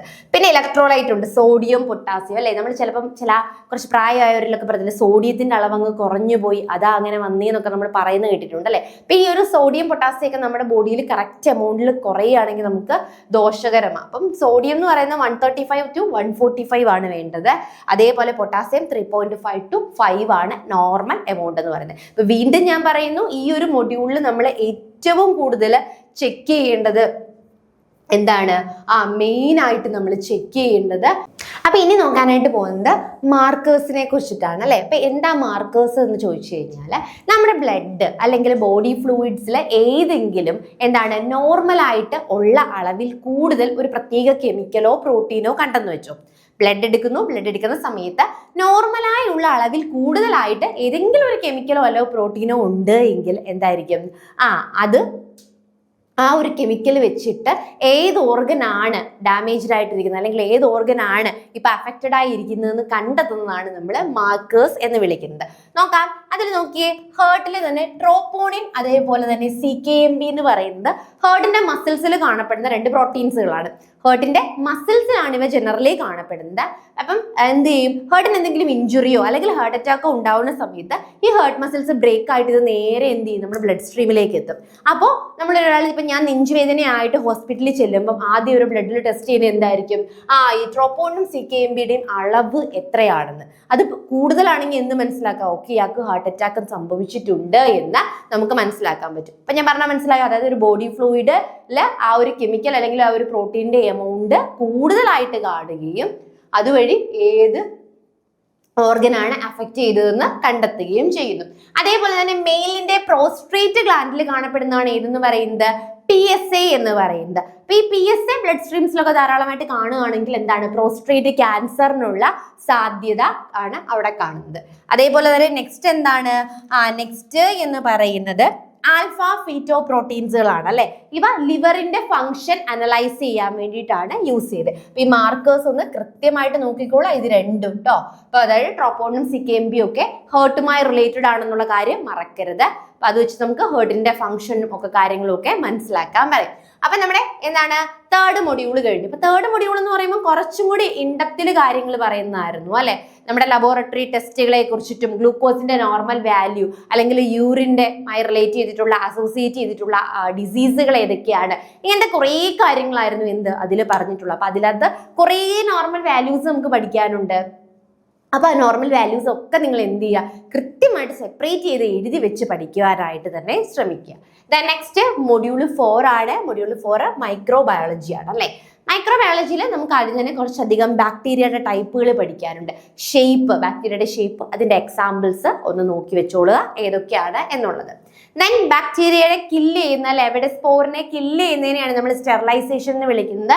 ആ മെത്തേഡുകൾ, ആ ടെമ്പറേച്ചർ ഒക്കെ ഒന്ന് നോക്കിക്കോളുക. ഓട്ടോക്ലേവ്, ഹോട്ട് എയർ ഓവൻ മെത്തേഡുകളും കാര്യങ്ങളും ഒന്ന് നോക്കുക. ദെൻ നോക്കിയേ, നെക്സ്റ്റ് എന്ന് പറയുന്നത് നമ്മൾ ഡിസ്ഇൻഫെക്റ്റന്റും അതേപോലെ തന്നെ ആന്റിസെപ്റ്റിക്കുകളും ഉണ്ട് അല്ലെ. അതിൽ ഡിസ്ഇൻഫെക്റ്റന്റ് നമ്മൾ യൂഷ്വലി യൂസ് ചെയ്യുന്നത് എവിടെയാണ്? നോൺ ലിവിങ് ഒബ്ജക്റ്റുകളിലാണ് ഡിസ്ഇൻഫെക്റ്റന്റ് യൂസ് ചെയ്യുന്നത്. അതായത് നമ്മുടെ ടേബിള്, ഇൻസ്ട്രുമെന്റ്സ്, ഇവയൊക്കെ നമ്മൾ എന്താണ് യൂഷ്വലി ഡിസ്ഇൻഫെക്റ്റന്റ് ആണ് ചെയ്യാറുള്ളത്. ഡിസ്ഇൻഫെക്റ്റന്റ് എന്ന് പറയുമ്പോൾ ഏതൊക്കെയാണ്? നമ്മുടെ ഫീനോള്, അതേപോലെ തന്നെ ആൽക്കഹോള്, ഇവയൊക്കെയാണ് നമ്മുടെ ഡിസിൻഫെക്റ്റന്റിൽ വരുന്നത്. ഈ ഡിസിൻഫെക്റ്റന്റ് നമ്മൾ നോൺ ലിവിങ് ആയിട്ടുള്ള ഒബ്ജക്റ്റുകളെ ക്ലീൻ ചെയ്യാൻ വേണ്ടിയിട്ടാണ് യൂസ് ചെയ്യുന്നത്. ഇനി ആന്റിസെപ്റ്റിക് ഉണ്ടല്ലേ. എന്താ ആന്റിസെപ്റ്റിക്കുകൾ എന്ന് പറഞ്ഞു കഴിഞ്ഞാൽ ഡെറ്റോള് പോലെയുള്ളവ, ഡെറ്റോള് അല്ലെങ്കിൽ സാനിറ്റൈസർ പോലെയുള്ളവയാണ് ആന്റിസെപ്റ്റിക്. അത് നമ്മുടെ ലിവിങ് ടിഷ്യൂസിൽ, ഇപ്പം നമ്മുടെ കയ്യിൽ ക്ലീൻ ചെയ്യാനായിട്ട്, അല്ലെ കയ്യിലൊരു മുറിവുണ്ടായി, ആ മുറിവിലേക്ക് ബാക്ടീരിയാസും പത്തോജൻസും ഒന്നും കയറാതിരിക്കാൻ അത് ക്ലീൻ ചെയ്യാനായിട്ടൊക്കെ യൂസ് ചെയ്യുന്നതാണ് ആന്റിസെപ്റ്റിക് എന്ന് പറയുന്നത്. അപ്പൊ ഈ ഒരു മൊഡ്യൂളിൽ ബാക്ടീരിയയുടെ ടൈപ്പുകൾ നോക്കുക, ഷേപ്പിനനുസരിച്ചുള്ള ഓരോ ടൈപ്പ് ബാക്ടീരിയകളെ നോക്കുക. അതേപോലെ തന്നെ പിന്നെ നോക്കേണ്ടത് എന്താണ്, അവയുടെ സ്റ്റെറിലൈസേഷൻ മെത്തേഡുകൾ നോക്കുക. ദെൻ ഡിസിൻഫെക്റ്റന്റും ആന്റിസെപ്റ്റിക്കുകളും നോക്കുക. പിന്നെ കുറച്ചധികം കൾച്ചറൽ മീഡിയാസിനെ കുറിച്ച് നമ്മൾ പറയുന്നുണ്ട് അല്ലെ. സിമ്പിൾ മീഡിയം ഉണ്ട്, ന്യൂട്രിയന്റ് അഗർ മീഡിയം. നമ്മൾ നോർമലി എന്ത് ചെയ്യുന്നു, ഒരു ടൈപ്പ്, എല്ലാ ടൈപ്പ് ഓഫ് ബാക്ടീരിയാസിനെയും കോമൺ ആയിട്ട് ബാക്ടീരിയകളെ ഗ്രോ ചെയ്യാനായിട്ട് യൂസ് ചെയ്യുന്ന ഒരു മീഡിയം ആണ്. ദെൻ സെലക്റ്റീവ് മീഡിയം ഉണ്ട് അല്ലെ, മാക്കോങ്കി മെത്തേഡ് എന്ന് പറയുന്നത്. ഈ ഒരു മെത്തേഡിൽ നമ്മൾ യൂഷ്വലി സെലക്റ്റീവ് ആയിട്ട് ഗ്രാം നെഗറ്റീവ് ബാക്ടീരിയകളെ ഗ്രോ ചെയ്യാനായിട്ട് യൂസ് ചെയ്യുന്ന മീഡിയം ആണ്. ദെൻ ഡിഫറൻഷ്യൽ മീഡിയം ഉണ്ട് അല്ലെ. ഡിഫറൻഷ്യൽ മീഡിയത്തിൽ ഹീമോലൈസിസ് അല്ലെങ്കിൽ ബ്ലഡ് സെൽസിന്റെ ബ്രേക്കേജ് വഴിയിട്ടാണ് നമ്മൾ അവിടെ എന്ത് ചെയ്യുന്നത്, ബാക്ടീരിയാസ് ഫോം ചെയ്യുന്നത്. അപ്പം ഇങ്ങനെയുള്ള കൾച്ചറൽ മീഡിയാസുമായിട്ട് ബന്ധപ്പെട്ട കാര്യങ്ങൾ നോക്കാം. ബാക്ടീരിയ, അവയുടെ കൾച്ചറൽ മീഡിയംസ്, അവയുടെ സ്റ്റെറിലൈസേഷൻ മെത്തേഡുകൾ ഇത് നോക്കുക. ദെൻ സ്റ്റെയിനിങ് ഉണ്ടല്ലേ, സ്റ്റെയിനിങ് മെത്തേഡുകളുണ്ട്. അതായത് ഗ്രാം സ്റ്റെയിൻ ഉണ്ട്. ഗ്രാം സ്റ്റെയിൻ എന്ന് പറയുന്നത് എന്താണ്, സെൽ വാളിനെ സ്റ്റെയിൻ ചെയ്യാനായിട്ടാണ് യൂസ് ചെയ്യുന്നത്. അതിൽ ഗ്രാം പോസിറ്റീവ് ബാക്ടീരിയ ആണ് എങ്കിൽ, ഗ്രാം പോസിറ്റീവ് ആണെങ്കിൽ അതിന്റെ സെൽ വാൾ എന്തായിരിക്കും, വയലറ്റ് കളറിലായിരിക്കും. ഗ്രാം നെഗറ്റീവ് ആണെങ്കിൽ പിങ്ക് കളറിലായിരിക്കും എന്തിരിക്കുന്നത്, സെൽ വാളിന്റെ കളർ എന്ന് പറയുന്നത്. അതേപോലെ തന്നെ നെക്സ്റ്റ് ആസിഡ് ഫാസ്റ്റ് ബാസിലേ സ്റ്റെയിൻസ് ഉണ്ട്. അതെന്താണ്, ട്യൂബർകുലോസിസ് ഒക്കെ ഉണ്ടാക്കുന്ന ബാക്ടീരിയകളെ സ്റ്റെയിൻ ചെയ്യാൻ യൂസ് ചെയ്യുന്നു. ദെൻ സിമ്പിൾ സ്റ്റെയിനുകൾ ഉണ്ടല്ലേ, മെത്തിലീൻ ബ്ലൂ പോലെയൊക്കെയുള്ള നോർമലായിട്ട് നമ്മളുള്ള സിമ്പിൾ ആയിട്ടുള്ള സ്റ്റെയിനിങ്ങും കാര്യങ്ങളും യൂസ് ചെയ്യുന്നുണ്ട്. അപ്പം സ്റ്റെയിനിങ് ഒരു ഇമ്പോർട്ടൻ്റ് ആയിട്ടുള്ള ഒരു ടോപ്പിക്കാണ്. സ്റ്റെയിനിങ് നോക്കുക. ദെൻ നോക്കിയേ, ടെസ്റ്റുകൾ ഉണ്ടല്ലേ, കാറ്റലൈസ്, ഓക്സിഡൈസ്, കുയാഗുലേസ്, ഇതൊക്കെ എന്ന് പറയുന്നത് എന്താണ്, ബാക്ടീരിയയിൽ കാണപ്പെടുന്ന എൻസൈംസുകളാണ്. അപ്പൊ ഈ ഒരു എൻസൈംസുകളെ വെച്ചിട്ട് നമ്മൾ ഏത് ടൈപ്പ് ഓഫ് ബാക്ടീരിയാസ് ആണ് എന്ന് നോക്കുന്ന ടെസ്റ്റുകളാണ് അല്ലെ. അതിൽ IMAC എന്ന് പറയുന്നത് എൻട്രിക് ബാക്ടീരിയകൾ, നമ്മുടെ കുടലിലൊക്കെ താമസിക്കുന്ന, ഉള്ളിൽ താമസിക്കുന്ന ബാക്ടീരിയകളെ കുറിച്ച് നോക്കാനായിട്ട്. എലിസ എന്ന് പറയുന്നത് ആന്റിജൻ ആന്റിബോഡി ഇന്ററാക്ഷൻസ് വെച്ചിട്ട് നമ്മൾ കണ്ടെത്തുന്നതാണ്. ദെൻ PCR എന്ന് പറയുന്നത് DNA ആംപ്ലിക്കേഷൻ മെത്തേഡ്. അപ്പൊ ഇങ്ങനെയുള്ള ടെസ്റ്റുകൾ ഒന്ന് നോക്കിക്കോളൂ. അതുപോലെ തന്നെ ആന്റിജൻ ആന്റിബോഡി ഇന്ററാക്ഷൻ എലിസയാണ്. DNA ആംപ്ലിഫിക്കേഷൻ ടെസ്റ്റുകൾ എന്ന് പറയുന്നത് PCR ആണ്. ഇതൊക്കെ ഇമ്പോർട്ടൻ്റ് ആണ്. ദെൻ പാരസൈറ്റോളജി ഉണ്ട് അല്ലെ. പാരസൈറ്റോളജിയിൽ മെയിൻ ആയിട്ട് നമുക്ക് മലേറിയ, അതിന്റെ ആ ഒരു സൈക്കിള് തന്നെ പഠിക്കാനുണ്ട്. അത് കൃത്യമായിട്ട് നോക്കിക്കോളുക. മലേറിയ ക്ലോസ് ചെയ്യുന്നത് പ്ലസ്മോഡിയം ആണ്, വെക്ടർ അല്ലെ. അതായത് ഈ ഒരു മൈക്രോ ഓർഗാനിസംസിനെ ക്യാരി ചെയ്യുന്ന ഇൻസെക്റ്റിനെയാണ് നമ്മൾ വെക്ടർ എന്ന് വിളിക്കുന്നത്. വെക്ടർ എന്ന് പറയുന്നത് അനോഫിലസ് മോസ്കിറ്റോസ് ആണ്. ചോദിച്ചിട്ടുള്ള ക്വസ്റ്റ്യൻ ആണ്. മലേറിയയുടെ വെക്ടർ എന്ന് പറയുന്നത് അനോഫിലസ് ആണ്. ദെൻ തിക് സ്മിയറുകൾ അല്ലെ. തിക് സ്മിയർ ആണെങ്കിൽ ഡിറ്റക്ഷൻ ആണ്, അതായത് ആ ബ്ലഡ് സ്മിയറിൽ എന്താണ്, മലേറിയ കോസ്റ്റ് ആയിട്ടുണ്ടോ എന്നേ അറിയത്തുള്ളൂ. തിൻ സ്മിയർ ആണെങ്കിൽ മലേറിയ ഏത് സ്പീഷീസ് ആണ് അവിടെ കോസ് ആയിട്ടുള്ളത് എന്ന് മനസ്സിലാക്കാനായിട്ട് സാധിക്കും. അതുപോലെ തന്നെ മലേറിയ മാത്രമല്ല, ദെൻ എന്താണ് ഫൈലൈറിസിസ് എന്ന് പറയുന്ന വിച്ച്നേറിയ അല്ലെ, ആ ഒരു ഡിസീസ് കൂടി ഒന്ന് നോക്കുക. അപ്പൊ ഈ ഒരു 2 ഡിസീസുകളുടെ സൈക്കിൾസും അവയുടെ ഡയഗ്നോസിസ് ടെസ്റ്റുകളും അതേപോലെ തന്നെ കാര്യങ്ങളും ഒക്കെ ഒന്ന് നോക്കിക്കൊള്ളുക. പിന്നെ വരുന്ന ഹിസ്റ്റോളജി ആൻഡ് സൈറ്റോളജിയാണ്. അഗെയിൻ ജനറൽ ആയിട്ടുള്ള ഒരു ടോപ്പിക്കാണ്. വളരെ പെട്ടെന്ന് തന്നെ പഠിച്ചു മാറാൻ പറ്റുന്ന ഒരു ടോപ്പിക് കൂടിയാണ്. ടിഷ്യൂ പ്രോസസ്സിംഗ് നമുക്ക് അറിയാം അല്ലേ. ആദ്യം നമ്മൾ എന്ത് ചെയ്യും, ഒരു ടിഷ്യൂ എടുത്തു കഴിഞ്ഞാൽ അതിനെ ഫിക്സ് ചെയ്യും. ഫിക്സ് ചെയ്യാന്ന് പറഞ്ഞു കഴിഞ്ഞാൽ എന്താണ്, അതിന്റെ അതേ രീതിയിൽ അതിനെ റിട്ടൈൻ ചെയ്യാനായിട്ട് ഫോർമാലിൻ ആഡ് ചെയ്യാണ് ചെയ്യുന്നത്. ദെൻ ഡീഹൈഡ്രേഷൻ, വാട്ടർ റിമൂവ് ചെയ്യാനായിട്ട് ആൽക്കഹോൾ ആഡ് ചെയ്യുന്നതാണ് ഏതെന്ന് പറയുന്നത്, ഡീഹൈഡ്രേഷൻ എന്ന് പറയുന്നത്. ഈ ആൽക്കഹോളിനെ റിമൂവ് ചെയ്യുന്നതാണ് ക്ലിയറിംഗ് എന്ന് പറയുന്നത്. ദെൻ എംബഡി ചെയ്യും അല്ലെ, വാക്സിൽ നമ്മൾ എന്ത് ചെയ്യുന്നു, ആ ഒരു മെറ്റീരിയലിനെ എംബഡി ചെയ്ത് വെക്കുന്നു. എന്നിട്ട് മൈക്രോടോം എന്ന് പറയുന്ന ഡിവൈസ് യൂസ് ചെയ്തുകൊണ്ട് കംപ്ലീറ്റ് ആയിട്ട് നമ്മൾ എന്ത് ചെയ്യുന്നു, സീരിയൽ സെക്ഷനിങ് ഉണ്ടാക്കിയെടുക്കുന്നു. എന്നിട്ട് ആ സെക്ഷനെ നമ്മൾ എന്ത് ചെയ്യും, സ്റ്റെയിൻ ചെയ്തിട്ട് മൈക്രോസ്കോപ്പിലൂടെ നോക്കിയിട്ട് കാര്യങ്ങൾ പഠിക്കുകയായിരിക്കും ചെയ്യുന്നത്. ഇപ്പൊ ഏതൊരു സെല്ല് അല്ലെങ്കിൽ ഏതൊരു ടിഷ്യൂവിനെ പ്രോസസ് പ്രോസസ്സ് ചെയ്യാനുള്ള സ്റ്റെപ്പുകളാണ്. ആദ്യം അതിനെ നമ്മൾ എന്ത് ചെയ്യുന്നു, അതിന്റെ അതേ അവസ്ഥയിൽ നിലനിർത്താൻ ഫോർമാലിനായിട്ട് ഫിക്സ് ചെയ്യുന്നു. ദെൻ ആൽക്കഹോൾ ആഡ് ചെയ്ത് വാട്ടറിനെ റിമൂവ് ചെയ്യുന്ന പ്രോസസ്സാണ് ഡീഹൈഡ്രേഷൻ. എക്സസ് ഉള്ള ആൽക്കഹോളിനെ റിമൂവ് ചെയ്യാൻ ക്ലിയറിംഗ് ചെയ്യുന്നു. ദെൻ എംബഡിങ് ആണ് അല്ലെ. എംബഡിങ് എന്ന് പറഞ്ഞാൽ പാരഫിൻ വാക്സിൽ അതിനെ നമ്മൾ എംബഡ് ചെയ്ത് വെക്കും. ദെൻ മൈക്രോടോം എന്ന് പറയുന്ന ഡിവൈസ് യൂസ് ചെയ്തുകൊണ്ട് നമ്മൾ സീരിയലി സെക്ഷൻസ് എടുക്കും. ഇത്രയും കാര്യങ്ങളാണ് നമുക്കുള്ളത്. ദെൻ അതുപോലെ തന്നെ നമ്മൾ മെയിൻ ആയിട്ട് യൂസ് ചെയ്യുന്ന സ്റ്റെയിൻ എന്ന് പറയുന്നത് എമറ്റോസൈലിൻ അല്ലെ. എമറ്റോസൈലിൻ എന്ന് പറയുന്നത് എന്താണ്, ബേസിക് സ്റ്റെയിൻ ആണ്. ബേസിക് സ്റ്റെയിൻ ആയതുകൊണ്ട് തന്നെ അത് എന്ത് ചെയ്യുന്നു, അസിഡിക് സബ്സ്റ്റൻസുകളെ, ന്യൂക്ലിയസ് പോലുള്ള അസിഡിക് സബ്സ്റ്റൻസിനെ കളർ ചെയ്യാനായിട്ട് യൂസ് ചെയ്യുന്നു. ഇയോസിൻ എന്ന് പറയുന്നത് എന്താണ്, ആസിഡിക് സ്റ്റെയിൻ ആണ്. ആസിഡിക് സ്റ്റെയിൻ ആയതുകൊണ്ട് തന്നെ അത് ബേസിക് കമ്പോണന്റ് ആയിട്ടുള്ള സൈറ്റോപ്ലാസത്തിനെ ഒക്കെ എന്ത് ചെയ്യാനായിട്ടാണ് യൂസ് ചെയ്യുന്നത്, സ്റ്റെയിൻ ചെയ്യാനായിട്ടാണ് യൂസ് ചെയ്യുന്നത്. പിന്നെ സൈറ്റോളജി എന്ന് പറയുന്നത് സെൽസിനെ കുറിച്ചുള്ള സ്റ്റഡിയാണ്. അതിൽ തന്നെ നമ്മൾ പാപ്സ്മിയറിനെ കുറിച്ച് പഠിക്കുന്നുണ്ട്. പാപ്സ്മിയർ എന്ന് പറയുമ്പോൾ മെയിൻ ആയിട്ട് എന്താണ്, ക്യാൻസർ സ്ക്രീനിങ് അല്ലെ, വജൈനൽ അല്ലെ, ലേഡീസിൽ കാണപ്പെടുന്ന വജൈനൽ ക്യാൻസേഴ്സിനെ കുറിച്ചും അല്ലെങ്കിൽ സർവിക്സ് ക്യാൻസേഴ്സിനെ കുറിച്ചും ഒക്കെ പഠിക്കാനായിട്ടാണ് യൂസ് ചെയ്തത്. അപ്പൊ ഇത്രയും കാര്യങ്ങളാണ് നമുക്ക് MLTയിൽ നമ്മൾ പഠിച്ചു കഴിയുമ്പോൾ നമുക്ക് എന്ത് കിട്ടുന്നത്, 50 മാർക്ക് കിട്ടുന്നത് അല്ലെ. ഇപ്പൊ ഫസ്റ്റ് എന്ന് പറയുന്നത് എന്തായിരുന്നു, വളരെ സിമ്പിൾ ആയിട്ട് നമ്മൾ യൂഷ്വലി ഒരു ലാബിൽ പോകുമ്പോൾ നിങ്ങൾ എല്ലാവരും എന്തായാലും വൺസിന് ഒരു തവണയെങ്കിലും ബ്ലഡ് കൊടുക്കുക ലാബിൽ പോയി കാണും. അപ്പൊ ആ ലാബിൽ കാണപ്പെടുന്ന കുറച്ച് കാര്യങ്ങൾ, അവിടെ യൂസ് ചെയ്യുന്ന റിയേജന്റുകൾ, ഇൻസ്ട്രുമെന്റുകൾ, അവിടെ ക്ലാസ് വേഴ്സ് എങ്ങനെയാണ് ക്ലീൻ ചെയ്യുന്നത്, അവിടെ എങ്ങനെയാണ് എന്താണ്, ഇതൊക്കെ പ്രോട്ടോകോൾസ് ആണ് അവർ പാലിക്കുന്നത്. ഇത്ര കാര്യങ്ങൾ മാത്രം. ഫസ്റ്റ് എയ്ഡുകൾ എന്തൊക്കെയാണ്, ഇത്രയും കാര്യങ്ങളാണ് നോക്കേണ്ടത്. സെക്കൻഡിലേക്ക് വരുമ്പോൾ ബ്ലഡ് ആണ് അല്ലേ. അപ്പോൾ ബ്ലഡ് എങ്ങനെയാണ് കളക്ട് ചെയ്യുന്നത്, അത് ആഡ് ചെയ്യുന്ന വാക്യൂറ്റീനേഴ്സിന്റെ കളേഴ്സ് എന്തൊക്കെയാണ്, ബ്ലഡിലെ സെൽസ് എന്തൊക്കെയാണ്, ഈ സെൽസിനെ കൗണ്ട് ചെയ്യാനായിട്ട് യൂസ് ചെയ്യുന്ന കൗണ്ടിങ് ചാമ്പേഴ്സ്, അവിടുത്തെ ഡൈല്യൂട്ടിങ് ഫ്ലൂയിഡ് എങ്ങനെയാണ്, ആ കാര്യങ്ങളൊക്കെ ആയിരുന്നു നമ്മൾ ഇവിടെ പഠിച്ചത്. തേർഡ് മൊഡ്യൂളിലായിട്ട് നമ്മൾ ജനറലി നോക്കിയിട്ടുള്ളത്, സെക്കൻഡ് മൊഡ്യൂളിൽ നോക്കിയിട്ടുള്ളത്. പിന്നെ ബ്ലഡ് ഗ്രൂപ്പിംഗ് സിസ്റ്റവും കാര്യങ്ങളും.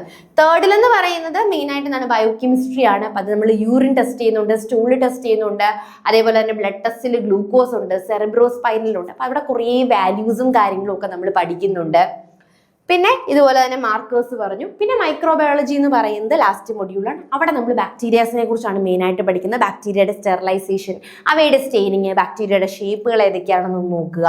പിന്നെ പാരസൈറ്റോളജിയിൽ 2 ഡിസീസുകൾ നമ്മൾ പഠിക്കാറുണ്ട്. പാരസൈറ്റ്സ് കോസ് ചെയ്യുന്ന 2 ഡിസീസുകൾ, അവയുടെ ആ ഒരു സൈക്കിൾ കൃത്യമായിട്ട് പഠിക്കുക. ദെൻ ഹിസ്റ്റോളജി ആൻഡ് സൈറ്റോളജിയിൽ ടിഷ്യൂ പ്രോസസ്സിങ്ങും സ്റ്റെപ്സുകളും കാര്യങ്ങളും, അവിടെ യൂസ് ചെയ്യുന്ന റിയേജന്റുകളും, അവയുടെ എമൗണ്ട് അടക്കം അല്ലെ, എത്രയാണ് ക്വാണ്ടിറ്റി എന്നുള്ളതും കൂടി നോക്കി പഠിക്കുക. അപ്പൊ ഇത്രയും കാര്യങ്ങൾ കൃത്യമായിട്ട് പഠിക്കുകയാണെങ്കിൽ നിങ്ങൾക്ക് 50 മാർക്ക്. ഇനിയും വൈകിട്ടില്ല.